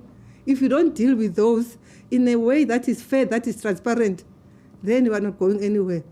And by the way, we already had a plan. But our executive don't earn much, except for those who, they said, okay, the CEO, he's done this, he's earning 350,000 a month.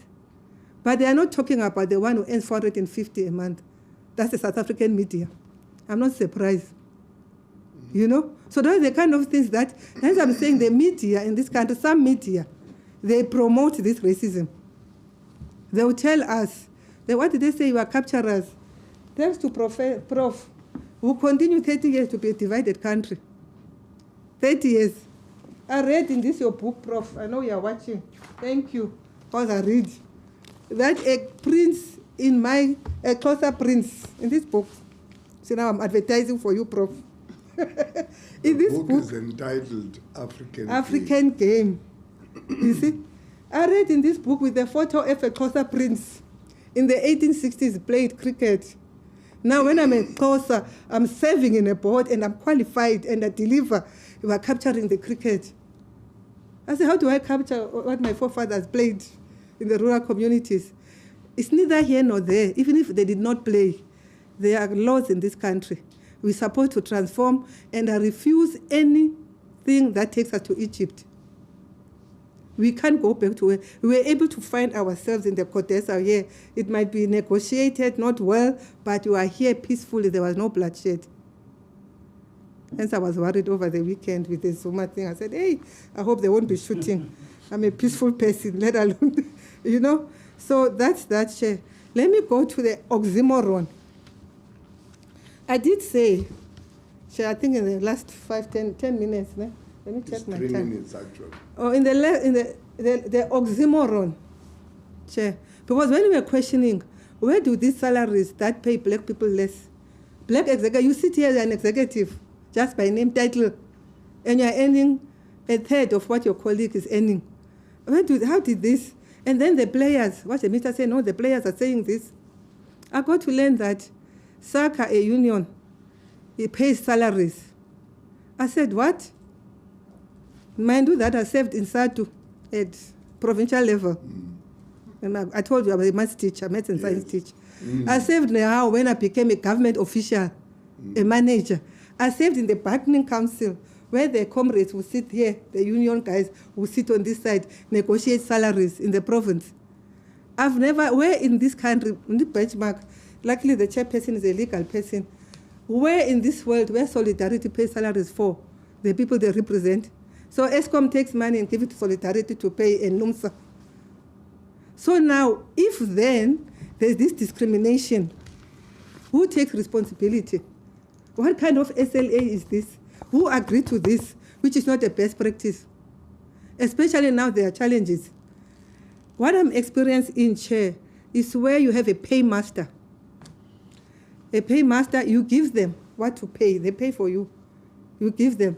Doctor, sorry to interrupt. When you say what kind of SLA and you are pointing to a document, is that as SLA? No, I say what kind of SLA? Oh, SLA. What are the control mechanisms to make sure we are not criticized? The black people and others, they say we are a useless board. We are promoting white, we're favoring white. But we don't have control if someone else is paying. And I've never seen a report. This is how we decide to pay them. So salaries are paid by SACA? Exactly. So what kind of way, which union in the country pays salaries? And I know that someone said you'll be killed to expose that. I'm ready for it. But that's the truth. Check Solidarity, whether they pay salaries for ESCOM. When you were a board member, did you ask that question from HR as to how does it happen that No, but look, we were going to players. dig into these things. There was a next HR meeting. We didn't even get to that HR. That's why other people had said, these ones, they seem to be, let's even say everybody must go. We didn't get to that meeting. But also, you need to hear and do your research. But when we go, I would have asked, okay, chairperson of HR, write a letter for the board chair to ask what is the formula for this. And I'm wondering, when we pay, let's say 2 million a month, or 5, for argument's sake, how much of that is management fee? You see? Is it a business? Union do have, like now they have a investment company. So really, so now you don't have authority over the staff you employ. And now you take criticism. I don't even think the portfolio committee knows. You take criticism. Who approved this model? Especially if there's this gap that we are all blamed for this. We are a useless board. They say we are here for salaries. Honestly, I feel I was abused here. I was spending more time for the retainer that is small. And also the country must know that there's nothing sinister or big about salaries that are paid board members here. So these are the kind of things I'm thinking, where is the control system? And in auditing, you strengthen your internal controls. So we don't have control over this. And then we take responsibility. I wouldn't agree to that. That's what we're going to propose, that then there's this, or strengthen the SLA. But I've never seen in this country where a union is given money. We are abdicating responsibility. And then in the same union, someone was talking about Iris and whatever, there's a tweet thing here. Then there's David Becker, who works for that union. And then he becomes a lawyer for Grace, which was on Twitter, that is he not conflicted. Even in this document, the one portfolio of evidence, he's cited as a conflict of interest. So then it's allowed, but if it were any other, there are certain things in this country that are allowed when they're done by certain people. And they are not promoting transformation. So he does contracts, and then he does this, then he represents. The last point I need to talk to about the match fixing. We don't have time. 1 minute or 2. Give me 2, only 2. No, it's a very complex Okay, question. I let me would leave it. rather, Okay. when we call you to address the From aspect the board that side. was raised by the exhibits A to C, we also make an accommodation for you to deal with those aspects of max fixing that are relevant Yeah, I think to the that's inquiry. okay. Thank you very For much. now, let me thank you for having made yourself available as the first witness of substance which deals with the merits. Thank you very much. Thank you very You'll hear much from to us. the legal team, to the board, to the members' council, to the technical team for your time and precision. Thank you, Ombuds. I wish you all the best. And I'm happy now I'm outside. I don't have to feel anything.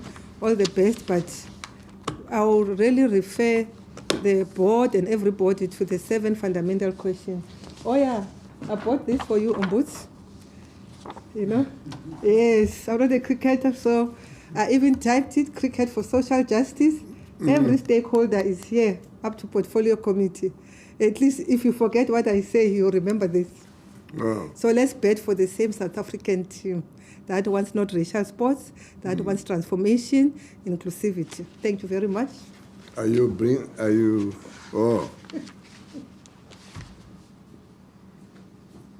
will be You can even get this company to sponsor the Restoration Fund. we will receive this as Exhibit D. Because it has a lot in it. Yes. That is. You don't have to read so many documents. I'm a teacher in my life, so that's a teaching aid. Thank you for me, sir. Prof, you're doing a great job. Implementation. Thank you. So I can switch off.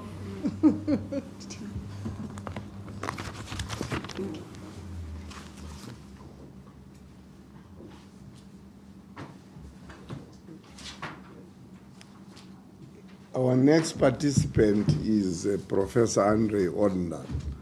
I suppose you will want to set up. Is he ready?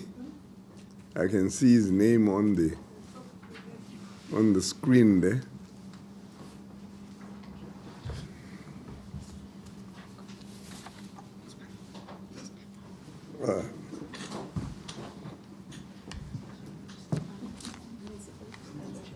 Yes, yeah. Good afternoon, Prof. Yeah, can you hear me? Loud and clear, Prof.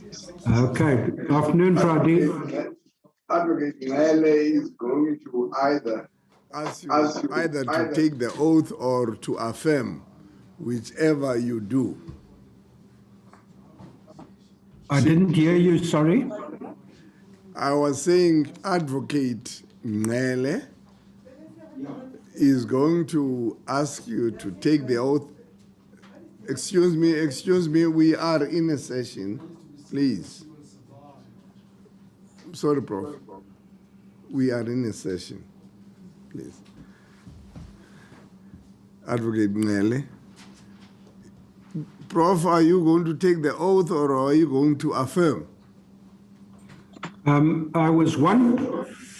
think, Chair, I will speak my truth, but I'm giving a historical interpretation, yes. I don't know if one takes an oath when you interpret history, because obviously it can be done in many different ways. But I'm happy to affirm if you, with that qualification. We will administer that for purposes of, uniformity and also for purposes of the pledges which we made to those who represent others who were wanting to know whether people who are going to testify before us are going to be truthful. I have no doubt in my mind, but we need to do the process, the procedure. Advocate Nele? Thank you, Advocate Ntsebeza. Prof, do you affirm that the evidence that you are about to give is the truth, the whole truth, and nothing but the truth? If that is so, please raise your right hand and say, "So I affirm." So I affirm. Thank you, Prof. Ordendal. You have now been sworn in as a participant in the SJN proceedings. Yes, Mr. July, whom I think you have consulted with in his capacity as a resource available to the Office of the Transformation Ombuds, will sort of usher you in, and then you will let us have the benefit of your submissions.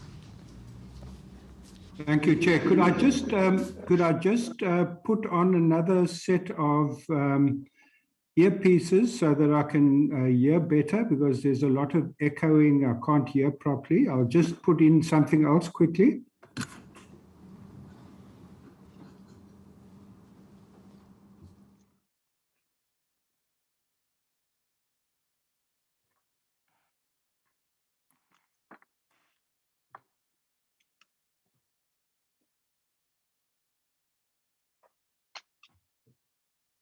Okay, let's try this one. Thank you very much. Sorry to hold you up.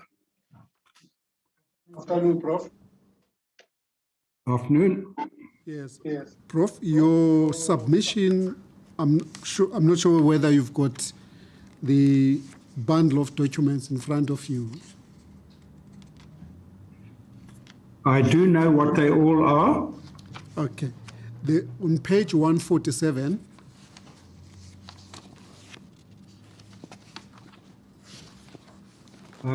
sorry, I don't have. You don't have any. I don't have any documentation from the Commission. Okay. We have a bundle in front of us, which is from page 147 to page 153.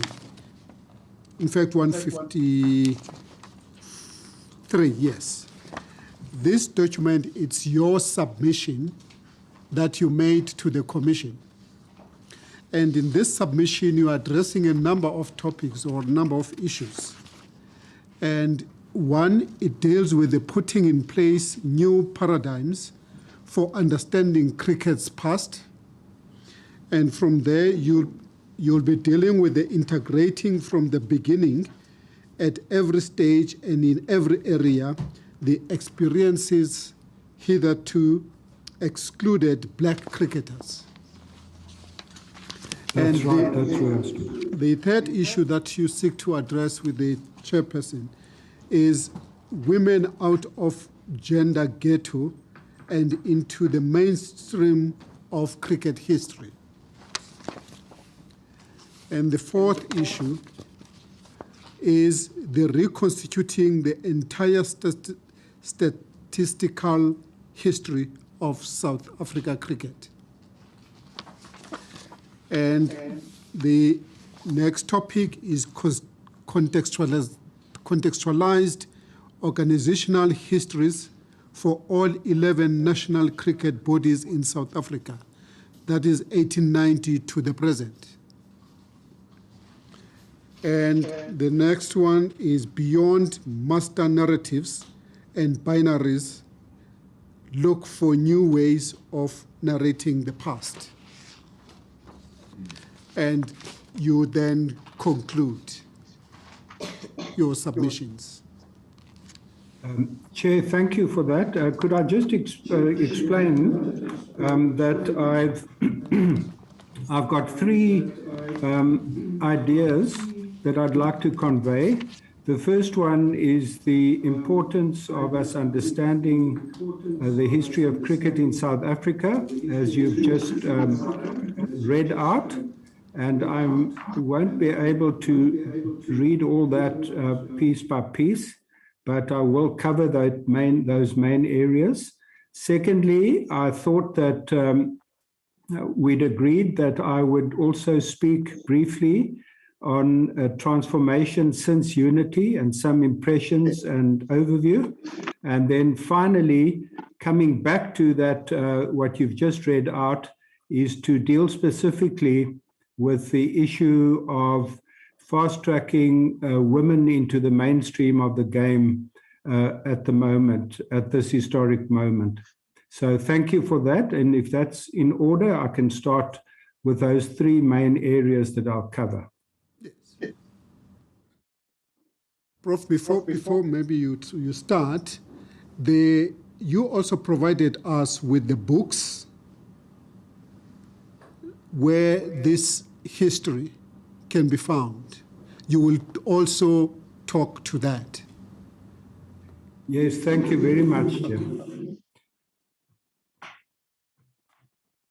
Is it possible for viewers to have sight of the titles of the books and the books themselves? Perhaps the camera can tell us whether we need to put it before you. Then Mr. July is going to be directed by you as to how he must hold the books in such a way that you can see the titles or... Oh, okay. It can only show my ignorance. Thank you, Prof. Over to you, Mr. July. Yes, Prof. You can now begin with start with your submissions. Thank you very much, Chair and Advocate July. I thought I'd give you some reading material just to start. So there's several thousand pages there of revisionist history on South African cricket, which I hope this presentation will help make people more aware of, and that will also help us as we try to steer cricket going forward. Thank you very much for the opportunity to participate in the SJN process, and I hope my input will help in small ways to take it forward, Chair. It's very, very important. And clearly the Black Lives Matter issue of last year that gave rise to your commission showed that systemic exclusion is still very deep in South African society and in sport. And there's still fundamental issues that we need in taking forward the key issue of transformation. So I'd like to start by taking us back to the very beginnings of the game in South Africa, and that's more than 220 years back to 1795, when the British first arrived at the Cape, that the game has been played here. Right up until the present, we want to rewrite the history of South African cricket. And there's a very good reason for that. The great African novelist Chinua Achebe noted that in the colonial situation, presence was the critical question, the crucial word. Its denial was the keynote of colonialist ideology. And the case of sport and sports history underlines his argument. There are 4 mainstream volumes on the history of South African cricket, Chair, that cover the years 1876 to 1960. And in those 4 volumes, the size of those books there's only one scorecard appears relating to black cricketers. They are entirely absent in the rest of the history of South African cricket, officially until recently, for nearly 100 years. And this gave rise to notions that black people did not play so-called Western sports like cricket and rugby. In these histories, they fixed into a caricatured past as primitive people, in inverted commas, who somehow preferred hunting and dancing to these white man's games. Apartheid and exclusion became naturalized eventually. And these assumptions about the naturalness of the culture of sport continue to be reproduced in new guises in the 21st century, post-democracy, without any great self-awareness by a historically literate media and sports constituency in the democratic era, reproducing and making acceptable past exclusions in sport in the process. So our South African sports history and cricket history has in many ways come to resemble the much reviled Bantu education textbooks of the apartheid era. Somehow these histories that were taught in schools managed to omit the names of Mandela, Sobukwe, and Biko, the ANC, the PAC, and Sharpeville from accounts of the political history of the country. No blood was spilt on these pages, one reviewer noted. They were history as negation, he observed. They were to the subject of history and to education what the black hole is to matter, a kind of anti-knowledge. This kind of history completely excluded black people as active agents in society, and in fact only 6 black political figures, generally apartheid apologists, Bantustan leaders, and so on, appear in one of the textbooks that ran to 15 editions. And so our argument and starting point to show the importance of history is to say that history has become part of a broader pattern of colonial and apartheid control. And we are still tied in to a large extent by these histories. So the project of decolonizing South African sports history is an effort to understand how the absences of the colonial subject in sport were engineered and how colonial narratives became fixed in the minds of South Africans, and to attempt to redress this situation. So we argue that this process of redress requires not so much band-aid patchwork on past and often shallow empirical narratives, by adding further examples that black people or women played, but to prove that South Africans have a sports history, but rather we must have a full-scale reimagining and writing of the history of sport in this country. And this is why we've gone back to 1795. And we've tried to look at it with a different lens to what happened in the past, Chair. So you have before you the story of an African game published in 2003, Cricket and Conquest, which is volume 1 of this history, which takes us from 1795 to 1914, Divided Country, which takes us from Union in 1910 to 1960, when Sharpeville and the happenings that followed took us into a new era. And there's also Pitched Battles, which goes back to look specifically at the systemic nature of racism in sport in South Africa and globally, and which came out appropriately just at the time that the Black Lives Matters emphasized that point. There's also a blue book there, it's called the Blue Book, which is a statistical history of Western Province cricket. And in that book, we've shown that you can go back actually, and through painstaking research, this has taken 2 decades, the overall project, go back and find in newspapers and in other sources statistical histories for excluded black and women cricketers. And that would be the first provincial history that's appeared, where we actually go back. Cricket is a game where statistics are very important, and you can now look up each Western province that existed since 1890, and not only the one, the white men, and actually see people's figures, the matches they played in, and in that way restore them fully as cricketers. So although that's a statistical history, it's part of the very painstaking work that's needed and which is important to put in place. I want to also pay tribute, Chair, to all the other co-authors that have been part of my books and part of the broader rewriting of history project. There are people who've done amazing work over the years, and there are now more than a dozen books like this, where we can confidently, if we can disseminate it properly to a younger generation, explain that there is indeed a very, very rich history for us to look back at.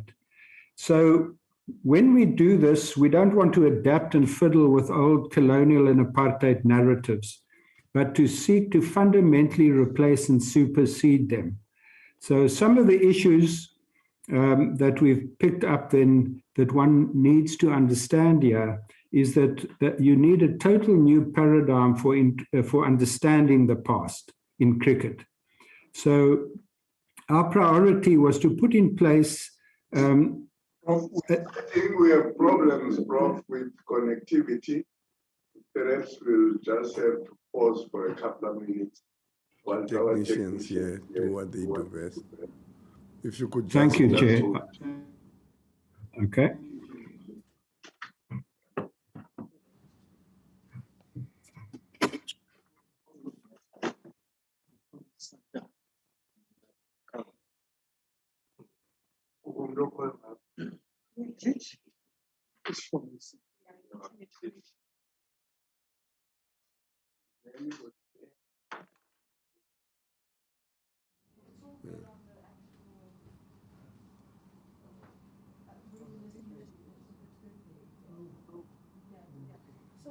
Well, it must be good for me.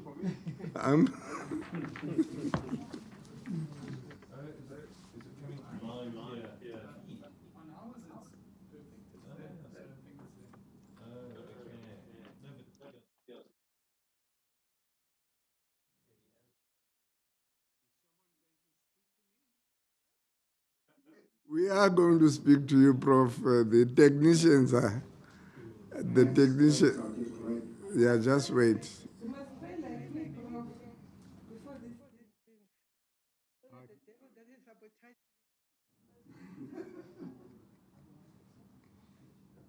Does this sound better?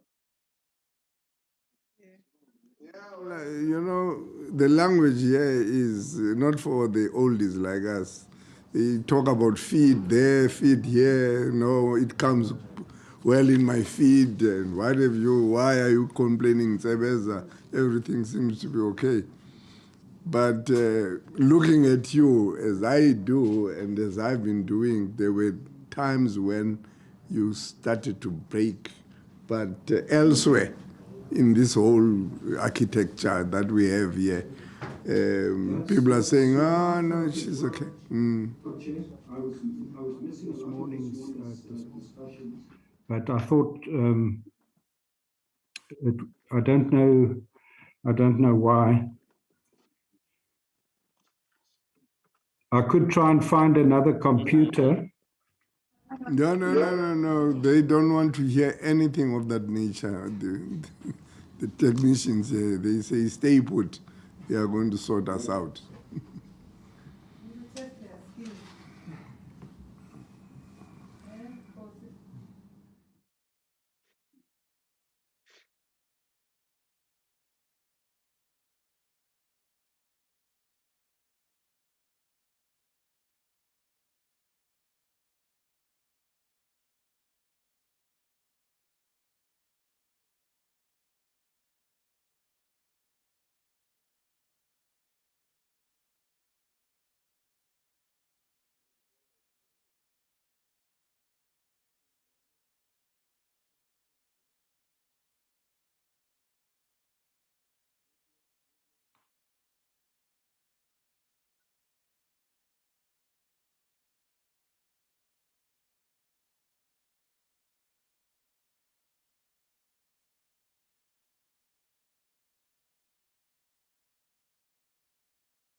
Is there a way of calling the prof?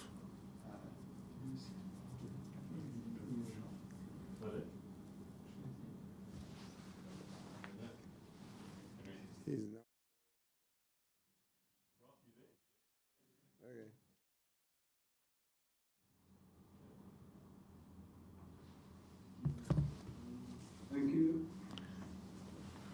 We are resuming. Prof, you were still putting in place the new paradigms. That's right. Thank you very much. So when we want to rewrite our cricket history, we need to fundamentally replace it from the place of a new paradigm, a new perspective. And that is by rooting the game in its social, economic, political, and global context, and seeking to explain how mentalities and mindsets in sport in South Africa were shaped over the 2 centuries since it came. So what we've always been told, the founding myths of cricket in Southern Africa, passed down uncritically for generations here and in England, where they were largely shaped, have tended to reflect in complacent and nostalgic ways the notion of cricket as a British and gentleman's game, which has somehow been neutral, above politics, and marked by fair play. These sentiments are still widely held without much critical reflection in cricket circles. Cricket is never an innocent pastime played under sunny skies on the African veldt in the spirit of fair play by quirky Englishmen and the few locals who understood its peculiarities and the delightfully eccentric nature of English culture. No, it arrived in South Africa, Chair. The first cricket bats and cricketers in warships as part of the baggage of invading British military forces, and it spread step by step with the British armies through the subcontinent in a 100-year process of systematic and violent conquest until more than 1 million square kilometers of southern Africa were incorporated in a new country called South Africa. It was not by chance that King Williamstown won the first representative tournament in Africa for the champion bat in 1876, at a time when several thousand troops were stationed in that town before the 9th War of Dispossession. There were British Army players in that team who'd played county cricket in England, and they beat Port Elizabeth, Cape Town, and other towns.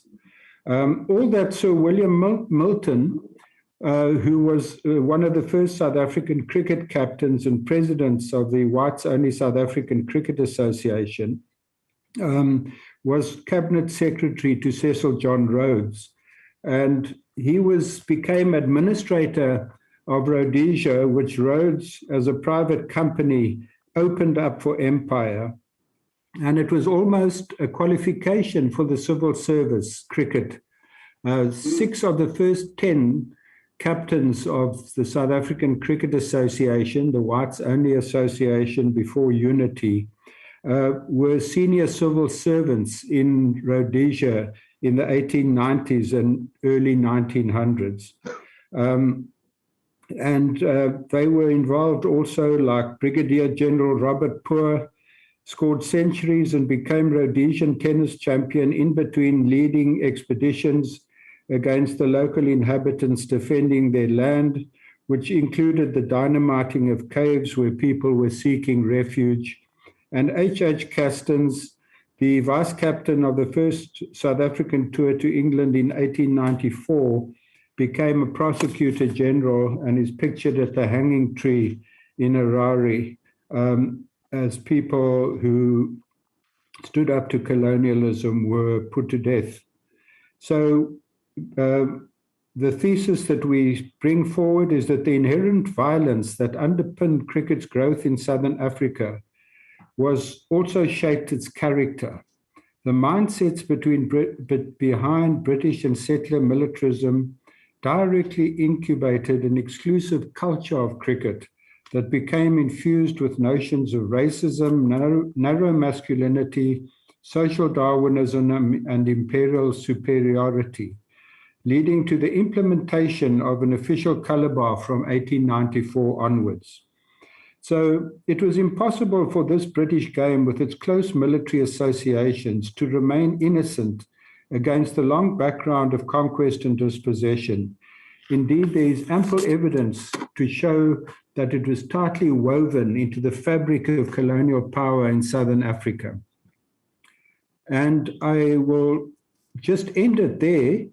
for now, one can go into explanations for how the discovery of gold and diamonds spread British authority and also gave rise to segregation in an intensified way.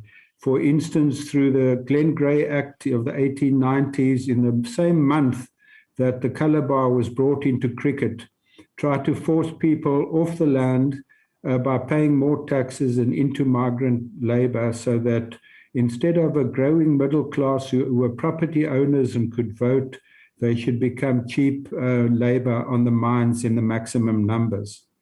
So this is how segregation has its origins in South Africa, leading to apartheid in the period after unification in 1910, where the Native Lands Act of 1913 and the urban segregation laws of the 1920s split South Africa up territorially by pushing African people into smaller and smaller spaces and onto the margins of the towns where they can come only for their labor to be used.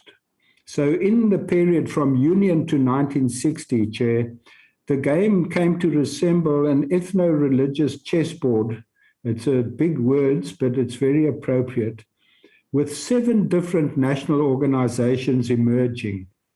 A white men's South African Cricket Association, a white women's South Africa and Rhodesia Women's Cricket Association, a colored Christian South African Colored Cricket Association, a Malay or Muslim South African Colored Cricket Board, but in fact one that insisted it wanted to be remain non-racial. Then the South African Bantu Cricket Board, later the African Cricket Board, and an South African Indian Cricket Union.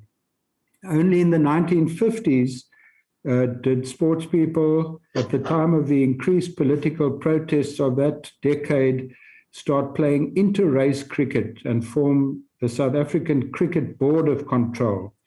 So under the apartheid and started playing together as a counter to apartheid. But what one saw, that by the 1950s, South African cricket came to reflect the madness of institutionalized apartheid, as logic and law were used to structure sport and society on the basis of tortuously defined racial categories. Black South Africans lost their land and citizenship, were segregated into urban dormitories and seen as units of cheap labor, whose movement from cradle to grave, where they could live and where they could work, was controlled by more than 300 laws.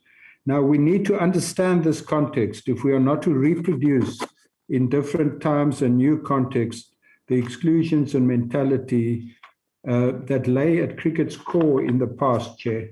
So that's the first point, that we try to show how the systemic exclusion and racism developed in cricket. And the evidence is overwhelming. Black South Africans were dispossessed and in legislative and legal ways repressed, and this showed in cricket as well.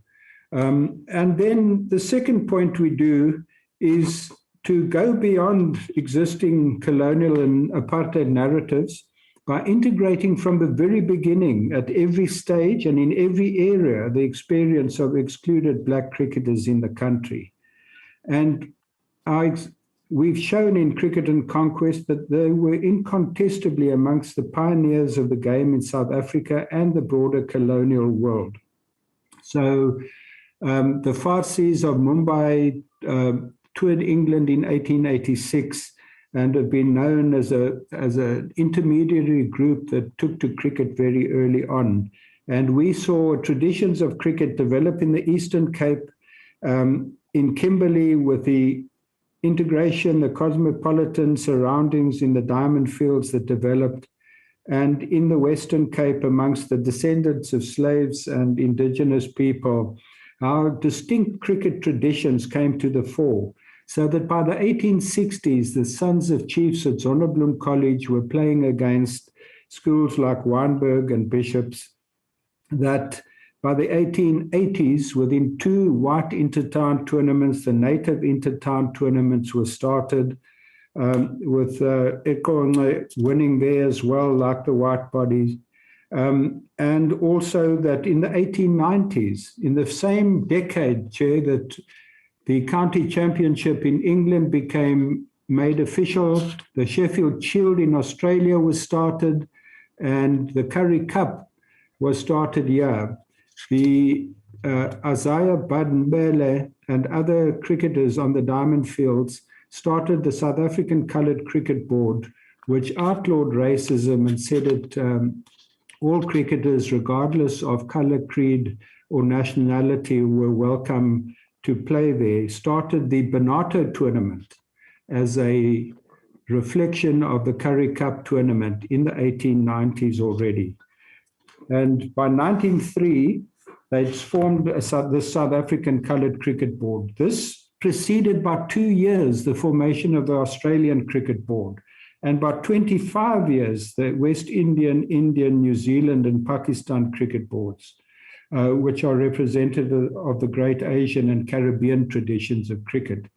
So South African black cricketers were highly developed and at an early stage, and we show in every way how this happened. Crom Hendricks was good enough in a match against the British professionals in 1892, after South Africa lost the test match in 2 days. The local players challenged the professionals to a game, and they said that he's as fast as the Demon Spofford, the great Australian fast bowler, and that he must be included in the 1894 first tour overseas. Lamar Samsudeen scored top score of over 50 in the same match, the highest score in 22 matches against the tourists. Austin Ngumbe was a fast bowler from the Eastern Cape who took 10 wickets against the local Alberts team. And Paul Grendon was a teacher and a journalist who later edited Ilanga Lasenatal, who scored brilliant big hundreds at a time when they were very scarce, and was a brilliant fielder and leg spinner by the 1890s. People were good enough to play for South Africa, and if that had happened, they would have joined. That was a year before Sir Frank Worrell's father first played for the West Indies and started that tradition of West Indians playing international cricket and also going to play in the counties and the leagues in England. South Africa had to wait 60 years before the first people were able to do that. Yeah. So there's irrefutable evidence, Chair, of a huge number of talented players. At that time, black people in the Cape Colony qualified for the vote, and there were 20,000 black voters in the Eastern and Western Cape. They went to the mission schools where cricket was taught, and they went from the schools into their own communities to play cricket. And in newspapers like Isigidi, Misamaxhosa, and Imvo Zabantsundu, we have numerous tens and dozens of reports of cricket every year from the 1880s. And this is where this Eastern Cape tradition comes from, that people even don't know how deep it is today. So that's a wonderful part of these histories, is to bring out the personalities, to bring out the incredible stories that are there. It has been wonderful to be able to do that, and they could be inspirations for young people today. Thirdly, we want to bring out of the gender ghetto and into the mainstream of cricket history the role of women. And I'll come back to this in the last bit of my presentation. No new histories of sport can avoid dealing with this issue of gender, because next to deep-seated race and class discrimination, ingrained sexism has been at the core of the traditions and culture of cricket since the start. So to skip through the written submission, we've reconstituted the entire statistical history of South African cricket pretty thoroughly, I would say, until the 1960s. And what we've seen there, Chair, is from one scorecard in 4 volumes of mainstream cricket history, covering an 84-year period from 1876 to 1960. We now have records of 80 tournaments, provincial tournaments, involving over 500 provincial and national matches, the different cricket bodies playing against each other, and more than 2,300 black women and players from that period written up. We still have to do from 1960 to the present, and that number and the tournaments will be doubled.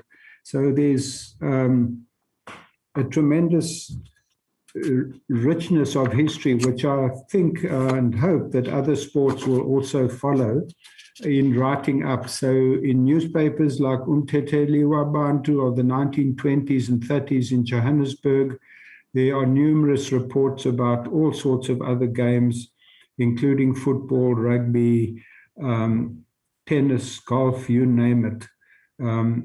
So Andrew Mlangeni was a caddy in 1940s in Johannesburg, and when he came out of Robben Island at the age of 80 or 70s, he started playing golf again and was very good at it. And this comes from a history that existed before apartheid smashed opportunity in a major way. We hope the series encourages deeper historical understandings that explore and question rather than fix in simple terms the complex dynamics involved in the playing and organizing of sport over the past 2 centuries. It also helps us, when we look at this history, to understand changing identities and the mindsets and motivations that were at play in different cricket constituencies in the country. So we've got a multidimensional cricket environment that has developed over 223 years. And in a review of Cricket and Conquest, the journalist Michael Morris concluded that the book's details expose not so much a loss of memory as erasure and a staggering delusion. And Chair, to me, Morris understood what these books are doing, because they are fundamentally rejecting this invisibility of the black subject in history more broadly, but in sport specifically. And this repression of cricket memories came about not as an accident of history, but as a direct consequence of it. Therefore, we want to replace and supersede these old versions. So Professor Ashwin Desai has said that Cricket and Conquest bowls over prevailing histories, decolonizing existing narratives of the game in a matter that does not seek to consolidate an innings, but opens up a field of study, throwing all that came before into a spin and ensuring that what was will never be the same again. And this is not just to tell another story, but to help undermine destructive and deeply ingrained patriarchal, colonial, and apartheid mindsets, which have been used as self-righteous excuses to exclude and discriminate against people in real life as well, right up to the present day. So this new research and insights and interpretations we want to contribute in small ways to making South African cricket and sport genuinely inclusive and actively intolerant of the inherited brand of class snobbishness, racism, sexism, and discrimination that has so far, for so long, been part of cricket's culture. So let us start talking about this, let us start disseminating it, let Cricket South Africa hopefully internalize these new histories, and so that we can also more confidently start talking about transformation and change in the game today, which is so necessary. And Chair, that will bring me, I hope that was within the half an hour limit of my first input.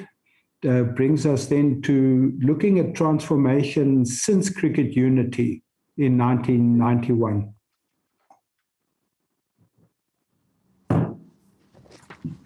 Yes.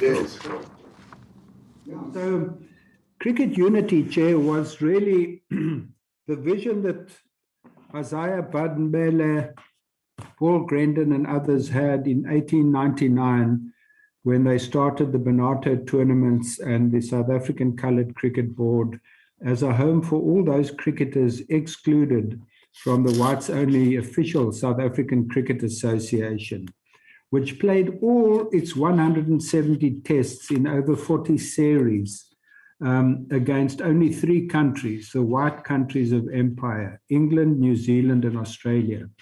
Even after India and West Indies and later Pakistan came on in the 1920s and 30s and 40s, there was no attempt by the whites-only South African Cricket Association to engage them because segregation and apartheid was seen as the normal thing. So the struggles of the non-racial cricketers and of the excluded black cricketers brought about unity in 1991. And we emerged then from the dark ages of segregation and apartheid.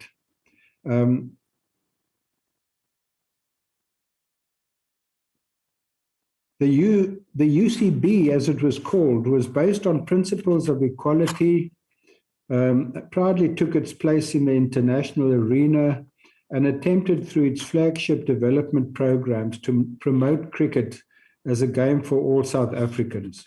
So unity and development were the key words of that time.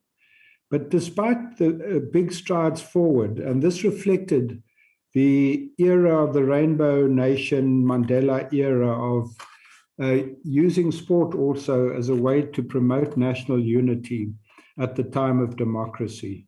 Despite strides forward, there were by 1997, however, growing concerns about the lack of delivery and change in various areas of cricket. This applied particularly to the top administrative and playing levels.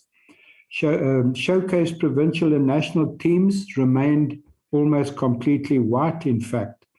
Only 4 black players in the whole of the 1990s played for South Africa: Omar Henry, Paul Adams, Herschel Gibbs, and Makai Antini. And there was a definite sense that prevailed amongst gatekeepers in cricket that these people were not good enough, that this somehow or other was our game. Peter Heine, who was a top-class South African fast bowler in Test cricket, said that he was an Afrikaans speaker, and he said when people heard his accent, he usually was dropped down the batting order. And of course, that was the kind of snobbishness and the kind of cultural bias that operated in that time after unity. It was still really a unity that was stitched together, I would say, fairly quickly because of the political imperatives of the time. And many people felt it should have been more demanding in terms of what was required. But it was also putting together 2 totally different traditions of cricket and thinking.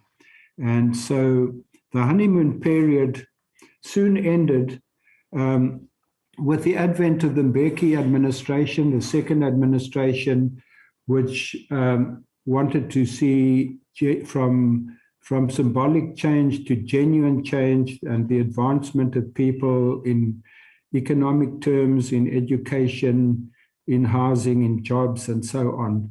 And the focus was on more thoroughgoing change. And so UCB embarked in April 1997 on an 18-month process of seminars and reevaluation involving over 1,000 stakeholders to develop a common vision for the future. So there was this unhappiness amongst black cricket people that change was not deep enough, that it was too superficial. And in fact, Chair, I would say this was a similar process to what you are embarking on now in a different context. that it was called Cricket's TRC, and it ended up in a National Vision Conference held in Johannesburg in November 1998. And here, more than 120 delegates adopted the Transformation Charter and a pledge to the nation, which committed the UCB to operating within a new culture and ethos in an African context, quote, so that cricket could become a dynamic reflection of South Africa's young democracy. And the Transformation Charter covered 10 main strategic areas or thrusts for the future, with redress and representativity being the key one. And again, that still remains very important today. That was also where Cricket South Africa said we must start writing our own histories so that we see ourselves in this cricket narrative that's being circulated here. A transformation monitoring committee was formed to ensure the implementation of the charter and the new vision. And it drew up 3-year plans in each of the 10 strategic areas. It helped draw up that. And broad targets of 50-50 representation at all levels of cricket within 3 years were set up. The targets apply to every aspect of the game, from players to scorers, umpires, groundspeople, administrators, and employees, except the elite first class and international level, where the initial targets were lower. So the goals were now reset, and transformation became the guiding thrust in cricket. Whereas in the past, the emphasis was more on the development of black cricketers on the margins without addressing power relations, representations, and culture of cricket at the center, transformation now stood for thoroughgoing change at every level of the UCB and the game. And the progress was almost immediate, from almost very, very few players in the Western Province, very few players. Suddenly the target for year one was 22 players, and it was said that this was totally impractical at first class level in the first season. And the figure was easily surpassed with a figure of 39, some of whom were at the top of the averages. By early 2002, the numbers had risen to 66, far excluding the target for the third year of 44. So a critical mass of black first-class players capable of feeding future national teams emerged for the first time. So from a handful, less than a dozen maybe, there came 66 within 3 seasons with a focused approach to produce players and to unlock blockages. At the national level, by 2001, for the first time, 5 black players appeared in tests and also in the ODIs. So the usual development duo of Gibbs and Tini were joined by the Ontongs, Princes, Langeveld, Telemarcuses, Adams again, and Mfuneko Gam, Mondezondeki, and so on appeared. Junior competitions also started reflecting a quicker pace of change. 86 of the 215 participants at the Coca-Cola Week in 1999 were black. And in 2002, South African team had under 19 reached the final of the World Cup with a black captain and 8 black players. And also at grassroots levels, several formerly black clubs won provincial league competitions, including Yorkshire CC from Galeshiwe in Kimberley, for instance. Progress at the admin level started with Wilson Gobese as the new head groundsman, Kingsmead, Rushdi Majid as the new selection convener nationally, Ray Marley as the first president of a province and later the first African president of CSA. Mongezi Gerald Majola became the CEO after the Bacha era, And soon there were 7 out of 11 provincial presidents, 11 of South African, 17 members at the UCB Council, and so on were black. These figures indicated not only quantitative change, but also were striving to create a new institutional culture at UCB and cricket. With changing of the guard come new imaginations and ways of doing things.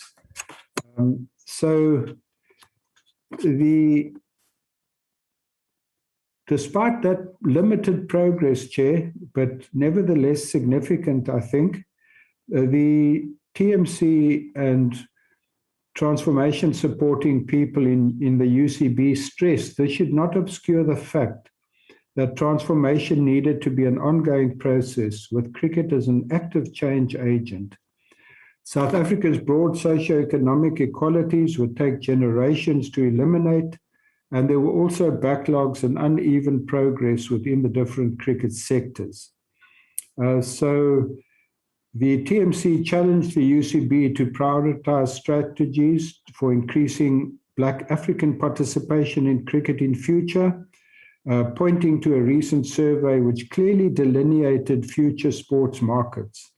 Out of the total number of children in the 7 to 15 age group in 1999, 3.3 million were Black African, 360,000 white, 233,000 colored, and 84,000 Indian to unfortunately have to reproduce our racial dynamics like that. 10% of this market would give cricket a national character. So the message was very careful, Chair, that young Black African people had to be brought into the game for its actual survival in future. And what we found, of course, looking back today, is how inadequate that process subsequently turned out to be. In 2013, CSA entered a new phase of transformation, which specifically emphasized Africanization of the game. And again, targets and scorecards were set nationally by the Eminent Persons Group established by the Minister and the Department of Sport, which sought to bring cricket in line with those demographics that we mentioned. And what happened as a result of the focus on Africanization was a number of particularly Black African national players jumped by 54 individuals playing for South Africa from 38 to 92 in the 3 years from 2017 to 2020. So there was, again, this action there that happened. But as we heard in the Black Lives Matter, which was signed by 40 players, fully 1/3 of the players who played before 2017 or up to 2017 felt discriminated against and culturally alienated and marginalized in certain ways. And this brought us, of course, to August 2020, when CSA launched the next phase of post-unity transformation with the SJN initiative that you are taking further right now. And that was in direct response to the public statement on 14 July 2020 by the 43 players, former national players and senior coaches, standing up in support of Black Lives Matter. And they said it's time to stop smiling, grimacing, and taking these exclusions. It was time now to stand up and to call them out. A very, very significant moment in the process of transformation in South African cricket that has brought us to the present now, Chair. And I was part of the interim board for the last 8 months until 2 weeks ago. And it then, to bring this overview to a close, try to, while dealing with the governance and management crises on a big scale, to also make sure that attention was given to transformation in the process as well. And currently, South African cricket, like our country more generally, needs to recover from self-inflicted wounds, reset our compass, and recreate a dynamic system of both governance and proceeding in a systematic way with transformation and strategic change. And the interim board looked at 5 main areas where it tried to set a benchmark for the future in the short time it was there. The first one was to not only improve governance, which was the big public issue, but going with that to give cricket a second leg of being well run and effectively run, but also a value system that was very clear. This is not about corporatization or handing over the game to the business sector and professionals. And the MOI chair has built into it Schedule 4, which looks at the vision, mission, and values of the company. And it's very clear there that the social value of cricket in terms of youth and community development and health, cricket needs to play an important role in building social cohesion, particularly in a country in transition, a country in development, in the making, like South Africa. So we also needed to look to stop the systemic exclusions of the past and the way power and old cultures were reproduced in many ways in the 30 years since unity. So transformation has to be understood, internalized, and made concrete in every sphere of CSA operations, in the restructuring that now is constitutionalized and regulated in the MOI. And that applied from board level to the national team and down to the grassroots. So the IB made it clear that in proposing measures for better corporate governance through a strong board with independent directors in the majority, it should not be assumed that the IB also supported the uncritical corporatization and commercialization of the game. That the adherence of South Africa to South Africa's constitutional values, including the preamble, the Bill of Rights, and the Equality Clause of the Constitution, and ongoing transformation were equally important and necessary.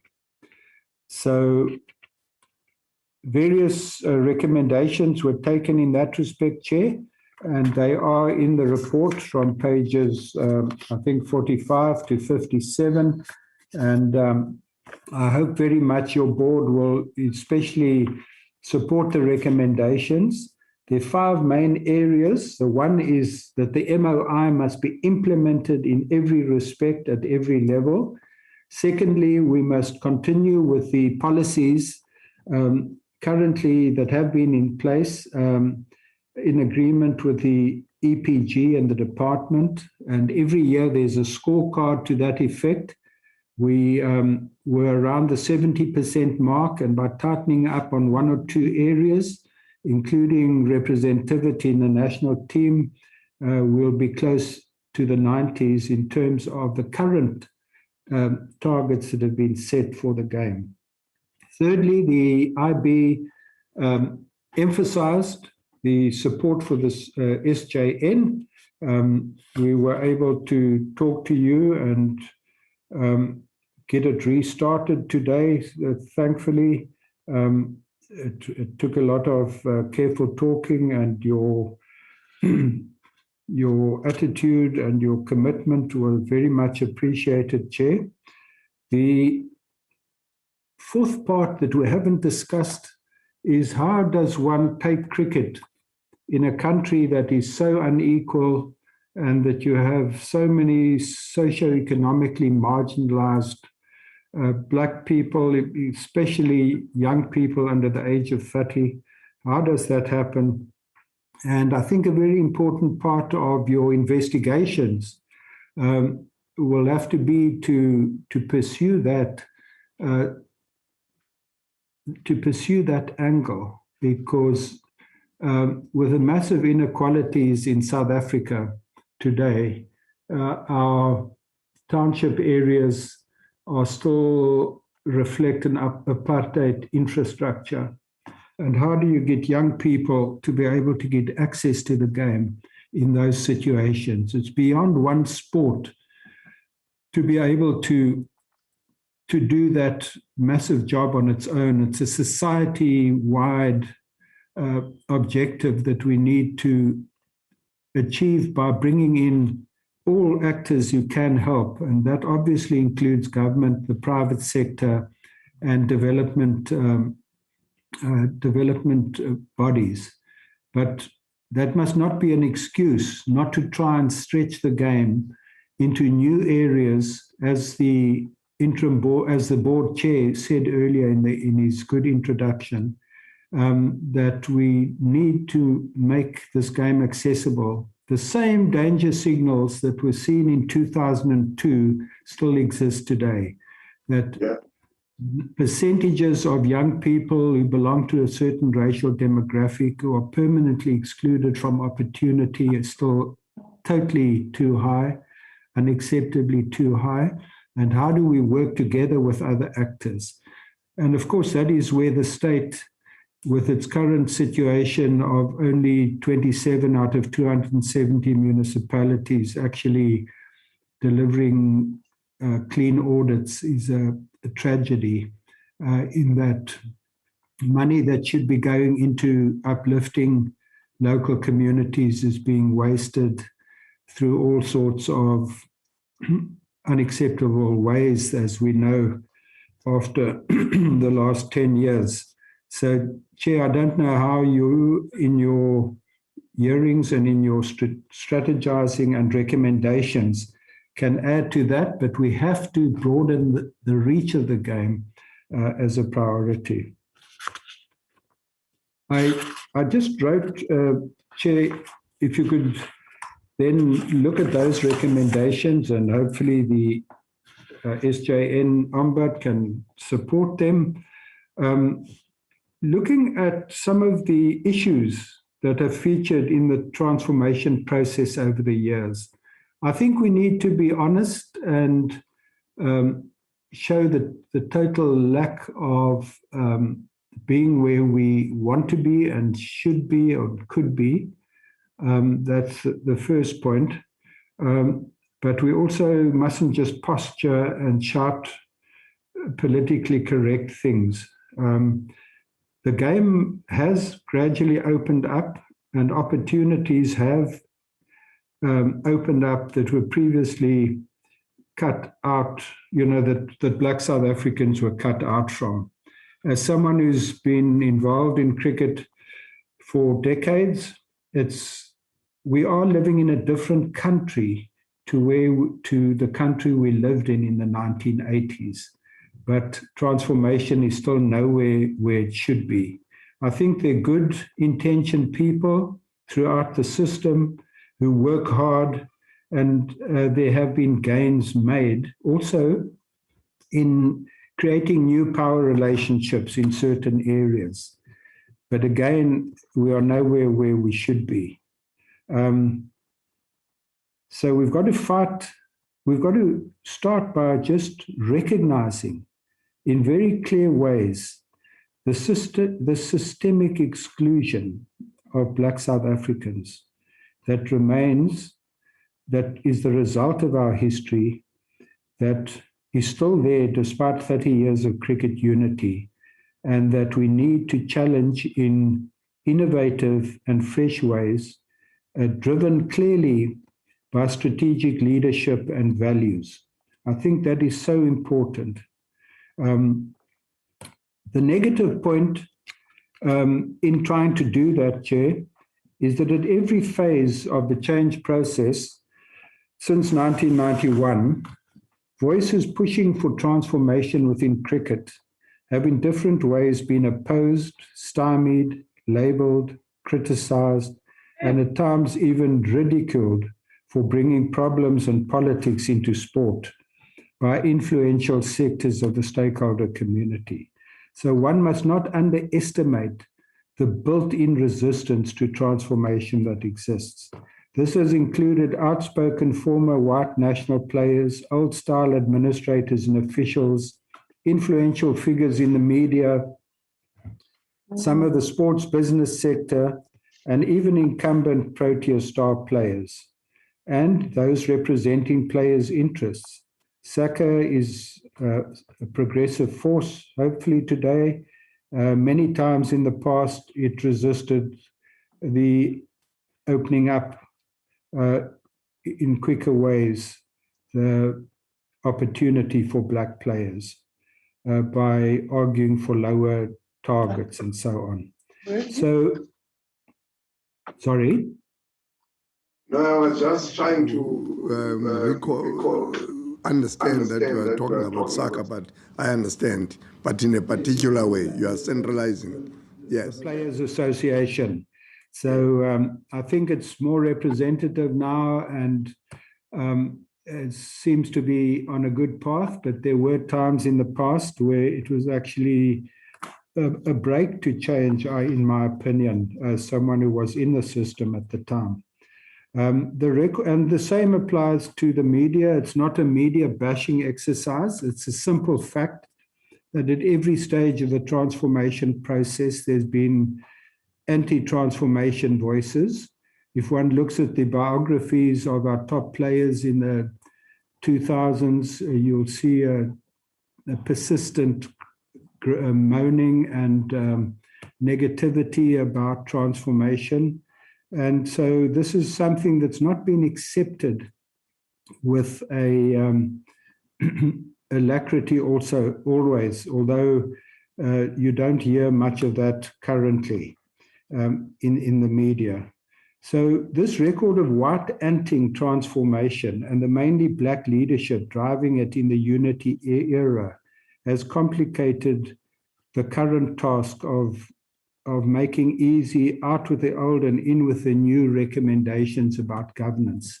So for me on the interim board, it was a very complicated situation that one had to look because of these interlinked dynamics that come from the past. The wonderful saying of it's time for the turkeys to vote for Christmas, I heard very early on after unity as a way of saying, what do these black people know about running cricket? It's time for the turkeys to vote for Christmas. And that's still being said today. So when I hear that, I hear a colonial and apartheid trope, and it makes me very careful in how I must address that issue. So I'm just saying it's a very complex issue, and this kind of inbuilt resistance to transformation is a very powerful thing. We've seen that in our society as well, and we live in a constitutional democracy, so everyone has a right to speak and a right to be heard. But if AfriForum or Pat Simcox or any other old cricketers don't first acknowledge the exclusions, the systemic and ugly exclusions and the violence of the past of apartheid in its suppression of human potential, then in my opinion, we can't take them seriously. If people are able to say, we recognize that, we are sorry for perhaps even indirectly being involved, like we all are complicit in certain ways, then you've got an honesty from which platform you can start addressing and bringing about change. So I think that issue of mindsets and the issue of bringing about change is a very, very important part of how we communicate transformation, and at the same time have it value-driven and with a clear change in leadership and in the dynamics of cricket in its past is absolutely important in my opinion. One of the issues that's held us back also, Chair, in my opinion, in the last 10 years, if cricket transformation in the Mandela and Mbeki era reflected what is happening on a broader level, it's also happened in the last 10 to 15 years as well. So if one looks at the history of cricket since unity, there was very solid leadership during the presidencies of Krish Makadush, Percy Son, and Ray Marley. There was a unity of purpose, good planning, succession planning, saying who needed to come in. There was a unified purpose, a strategic purpose there. And if we look at the last 10 to 12 years, we also reflect the period of factionalism and division that has happened. Cricket is in the mess it is today, also largely because of divisions, 3 major bust-ups between a CEO and a president, between the CEO and a board, and recently a CEO and an inexperienced executive overreaching themselves and not being up to the task that has brought cricket to the crisis we've landed in now. So we've had this issue of black administrators fighting and opposing each other rather than getting on with that strategic imperative of bringing about clear messages and strategic leadership and change as well. And we need to take responsibility, I would say, apartheid as the root and the mentalities that go with it, but also make sure that we raise the game in terms of strategic leadership in South Africa.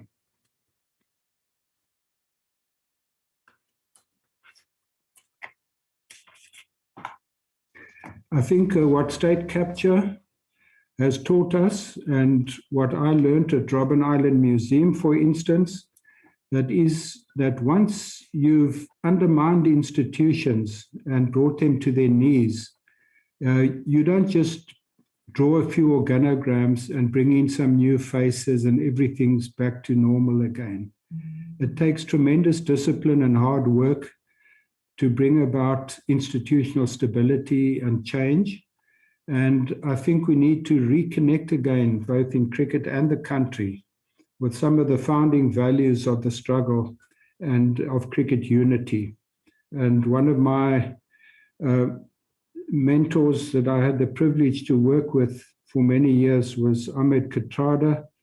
And his words at the funeral of Nelson Mandela, I feel, you quoted something to motivate people today, earlier this morning, and he said it is up to the present and next generations to take up the cudgels. It is up to them through service to deepen our democracy, entrench and defend our constitution, eradicate poverty, eliminate inequality, fight corruption, and serve always with compassion, respect, integrity, and tolerance. Above all, they must build our nation and break down the barriers that divide us. So these are soft words in a time when there's a lot of harsh division and language in the public domain, but they have a power about them, Chair, I believe. Leadership, humility, and the message of transcending unity. Those were the qualities that helped South Africa arrive at democracy that the world thought impossible in '94. And these words are very important for us today as we strategize and look ahead. So deepening transformation, deepening good governance, and providing strategic change management leadership, I believe, is vital for cricket going forward, so that we can create the access for those many young people who are still excluded from the game. Thanks, Chair, on that transformation bit. And if you'll give me then 15 minutes more, I'll do the women's story as well. Yeah, I will give you 15 minutes more, Prof. Thank you. Thank you very much, Chair. If I could just... Well, you could either... All right. I just wanted to put to you, and this is something you can deal with at the end of the more minutes that you were wanting to get, or immediately, or contextualize it in your response. You mentioned is in fact a group, the AfriForum, and you may or may not know that they have made a very detailed submission, well researched, and there is something that they say about their view of what transformation sometimes suggests. And they talk on the one hand of what they call racial quotas, and they give their views. If I may just, for instance, read paragraph 5 of their submission, where they have headed it as the effect on the quality of the game. This is how they put it. The strict enforcement of racial quotas, and I know that some will say what they call racial quotas are actually targets, but let me read what they say. The strict enforcement of racial quotas has meant that race and not ability has become the primary selection criterion, which compromises the quality of the game. And they say now from the charters that they have provided, it is evident that the representativity of POC,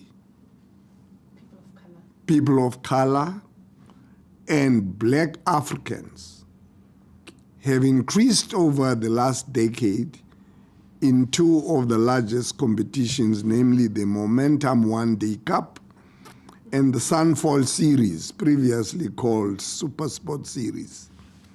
And they go on to say it is important to note that the increase in representativity of these players is not the result of development at grassroots levels, as promised by the government, but largely due to forced racial quotas.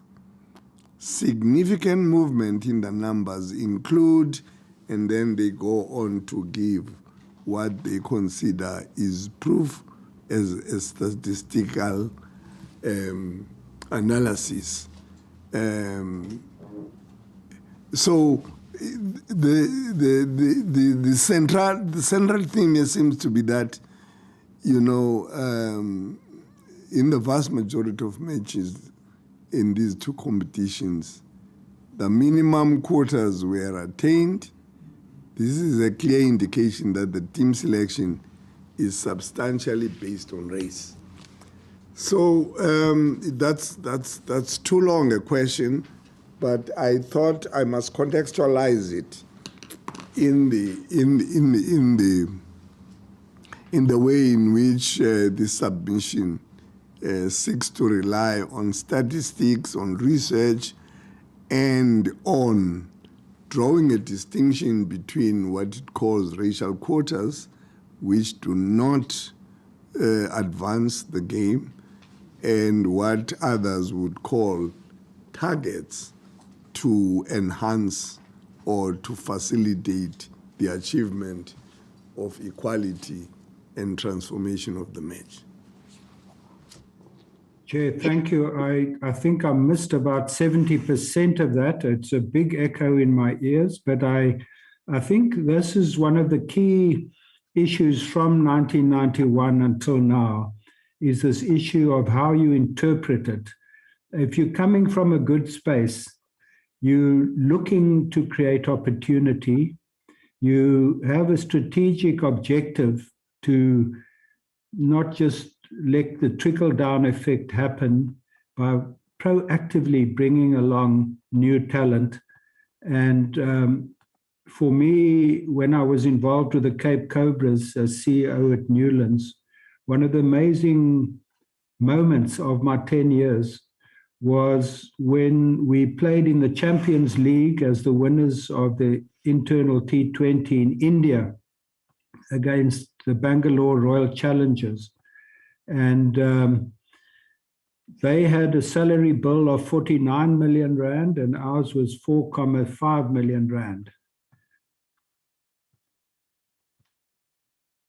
And we went out onto the field in Bangalore and beat the Royal Challengers in front of 30,000 people who all were dead silent by the end. And JP Dumini hit a beautiful 85. You can still see the ball sailing into the stand. And then the next day, CSA phoned us and said, congratulations, you're the first team that's played 8 black players in a team in a match. And we hadn't even thought about that. And yet we achieved that incredible victory on that day. So to me, that issue, any kind of strategic leadership plan has to work towards a goal, has to look at these demographic issues, also taking into consideration complexities, but has to then drive change rather than sit back, complain, and talk about targets in a kind of deliberately misleading way of fixing things so that they appear negative. So I think this is what I'm talking about. Strategic change management leadership is important. Currently, I've in the last few months, I've spoken to some of the top players, including and former players, including Black Lives Matter people who will be speaking to you. And there is definitely also new tensions emerging in terms, for instance, of the definitions of Black and non-racialism and so on. So obviously we're living in a dynamic country where there's all sorts of new debates, but a lot of the coaches and top players of yesteryear are now saying they're dealing a large part of their time in the dressing room with trying to manage anxieties amongst people defined as Black according to Steve Biko and Black consciousness definitions, as opposed to today. So again, it's the the sort of claim that colored players are now being pushed out. The whites are still in control. They're now bringing in just Africans, and now there isn't place for other people. So am I not Black enough? These are very complex debates, but I think when you speak to the players themselves that come and coaches, I think you need to pursue that angle so that we all fully cognizant of the complexities of the debates and the dynamics and the changes and the historical legacies. We are building towards one South Africa based on a full vision of freedom and opportunity. And we must be careful as strategic leaders how we manage those things as well currently. So that'll be another question that I'll leave with you, Chair. But I think anyone talking about quotas is generally being mischievous, and targets are what we all have to keep striving for, because we know that it's like a business looking at its financial figures and knowing where it has to go. You also need to know your environment. You also need to know your market and so on. And cricket simply has to grow amongst the African communities in a much more dynamic way.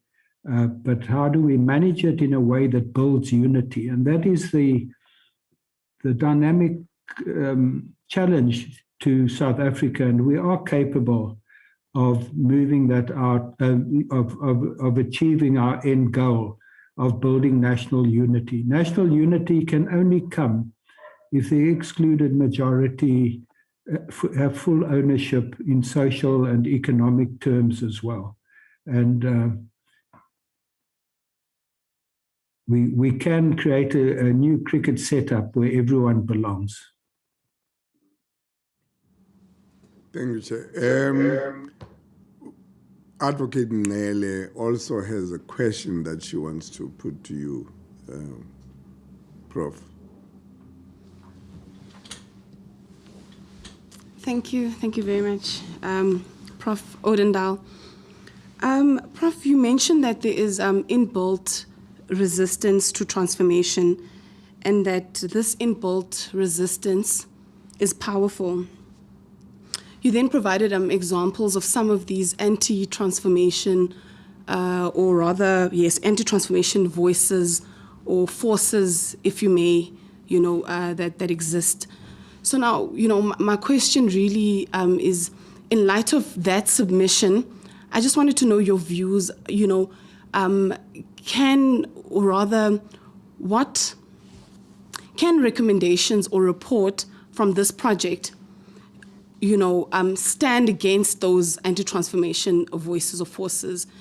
Can there be change despite that inbuilt systemic, anti-transformation sort of agenda within the sport of cricket?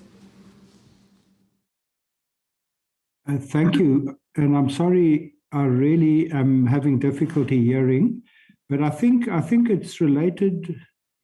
It's related to recognizing these kind of fixed obstacles that stop us from going forward, but being very assertive at the same time to say that we need to proceed in a certain direction, and in that way eventually bring people behind us, and those who have to fall out have to fall out. I mean, we do live in an age now of social media kind of fixing division in a very Donald Trump-like kind of way, as we know. And a whole new debate comes there where it's either this way or that way. And we can't lead without understanding nuance and so on. So for me, when I hear the reactions of some of our top players to the Black Lives Matter issue last year, where top players say, well, sure, if you want me to support Black Lives Matter, then you must support me in stopping the massacre of white farmers and so on. It's a totally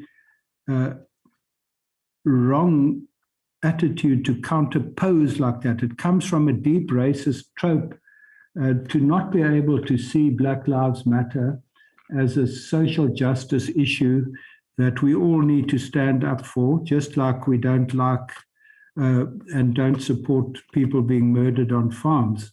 So we've got to find mechanisms to rupture and unsettle these old colonial and apartheid ways of thinking that reappear in new guises from time to time, I would say. I hope that answers it a bit. Yes, thank you very much, Prof. Mr. July, do you have any questions to put to the good professor? I don't have a question. Mm. Well, Prof, there are no more questions coming from this side. Okay, thank you. And it only remains for me to say thank you to you for having mailed yourself. Chair, is it possible quickly to speak on women? Yes. Oh, by the way, there is another topic you were going to go to on women. Yes. And it's something that comes out of the IB experience, and I'll speak very briefly to it. It is there on page 54. Where are we?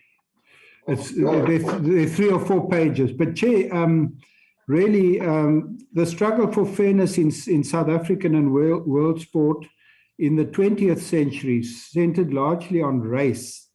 And in the course of time, discrimination against black athletes, mainly men, officially came to be recognized as unacceptable, though institutionalized racism remains widespread.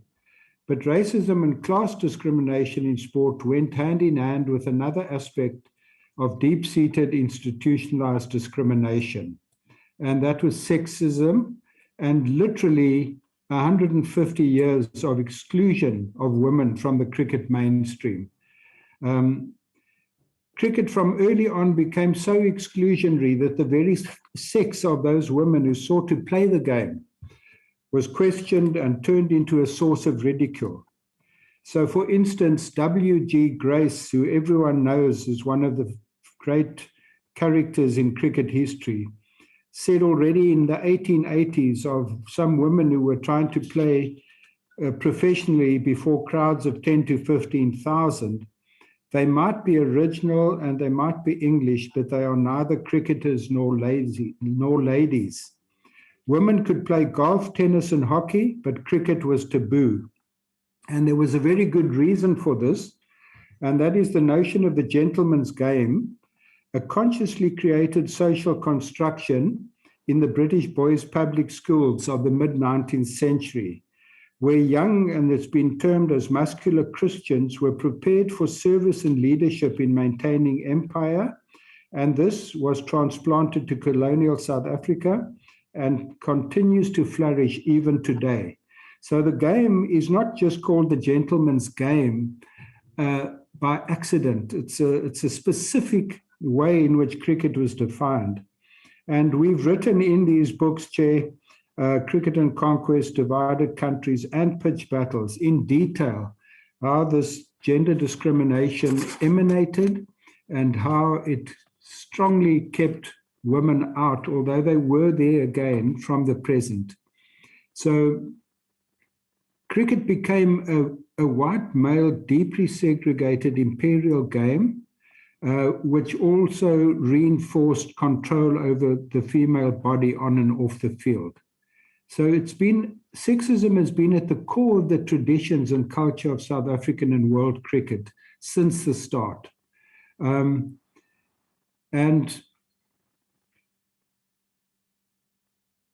women, for instance, were not allowed in certain places in clubhouses. They were seen as adornments and supporters.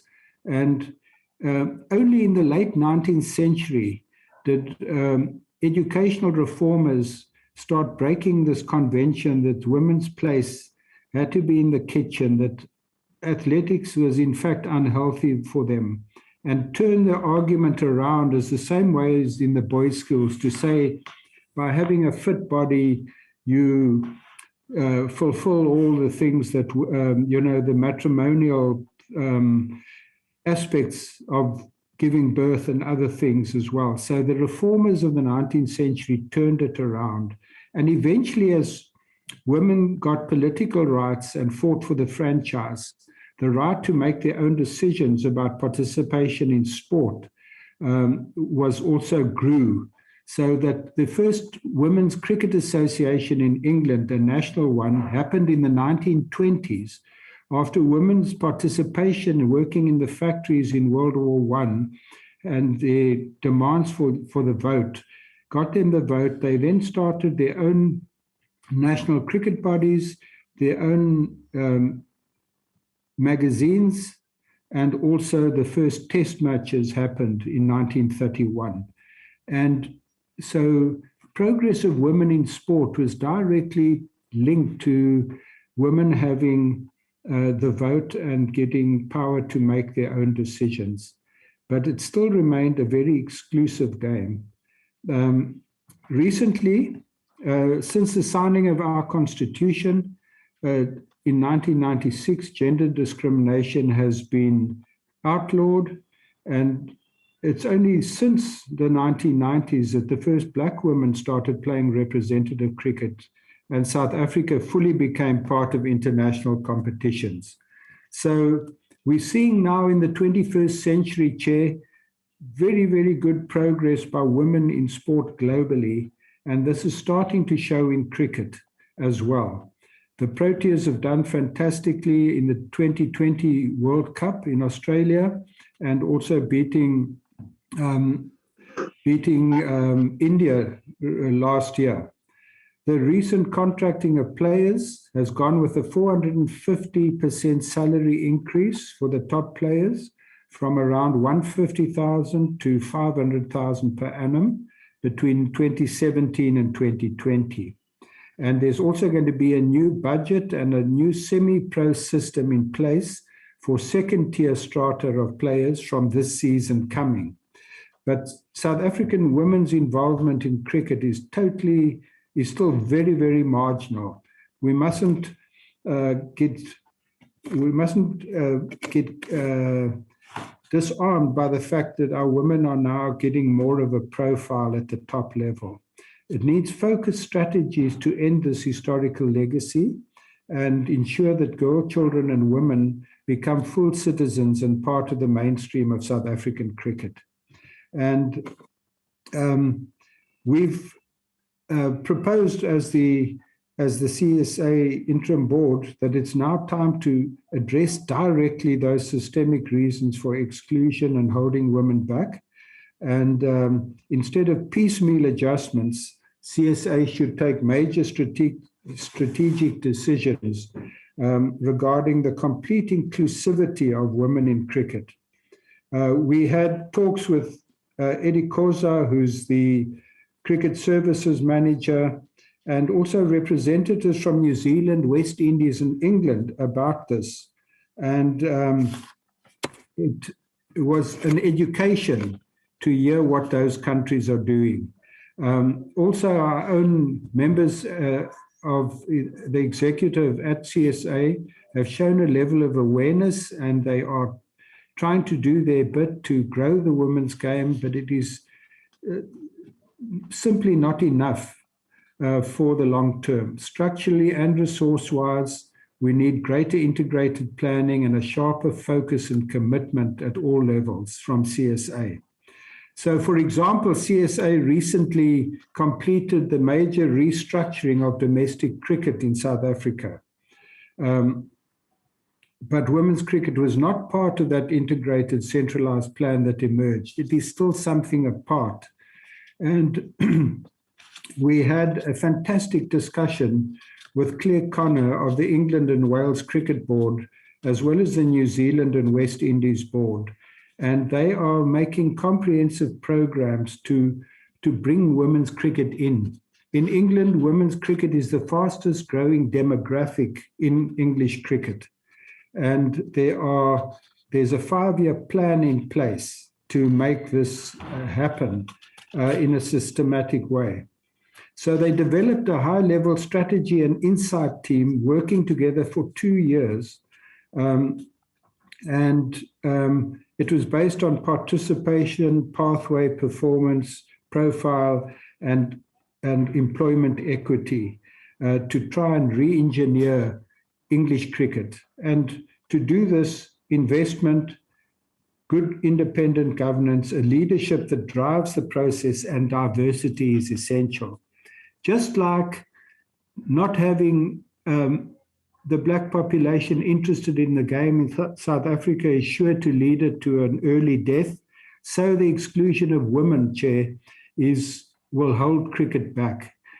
Today, in many aspects of business and marketing, leadership is in women's hands, and we need to really grasp this moment of transforming South African cricket in a substantive way to also deliberately and clearly bring in women into cricket.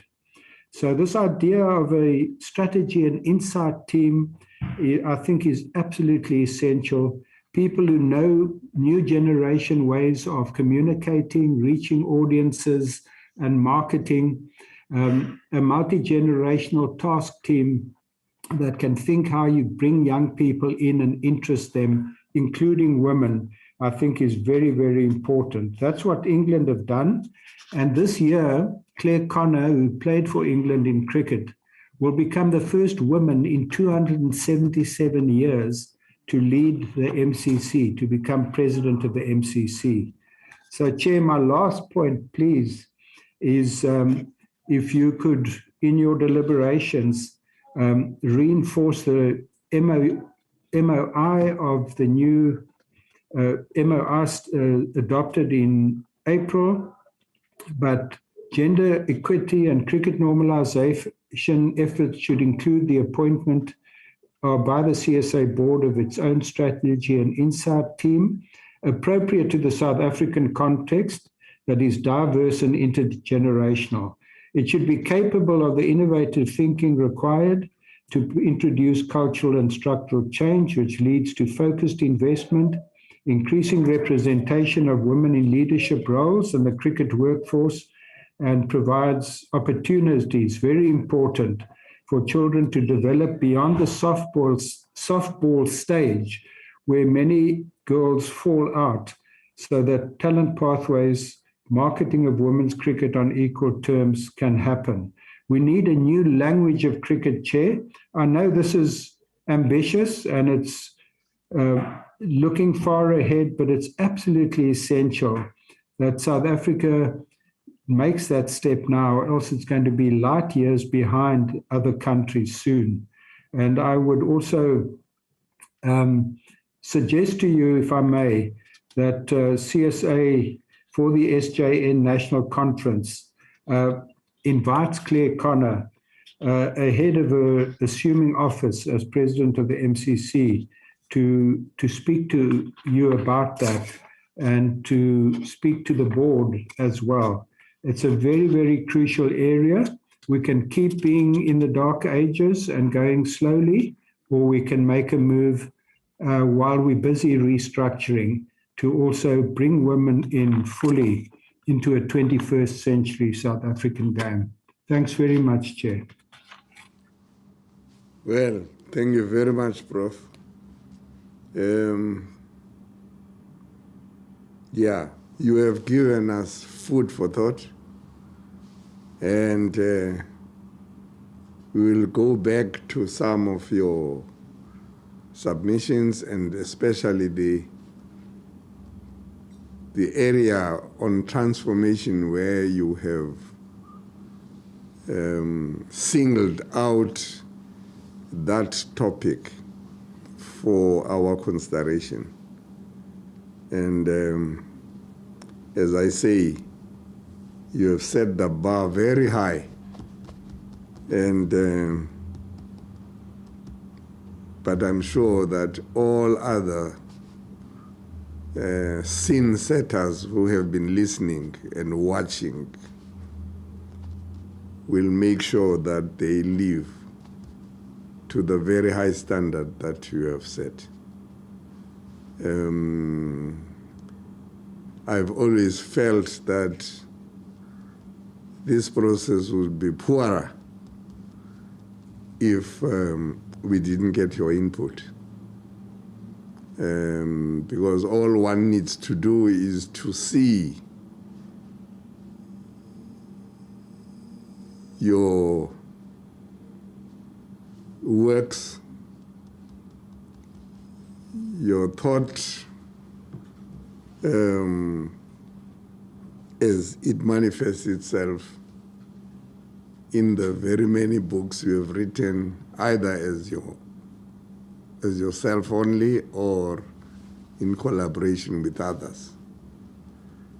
And this game of cricket is richer for the contribution you have made, both in terms of your own writings, and certainly from my view, in terms of your contribution today.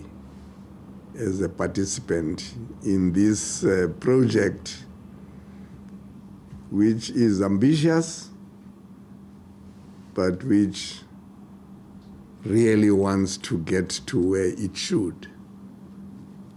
And we'll continue to go to your testimony now and again to understand exactly where you want or you think a sporting code in transition and in transformation should aim in order to discharge that mandatory expectation of progressive people as to where the sport should be. Thank you very much, Prof. Thank you. On that note, we are adjourned.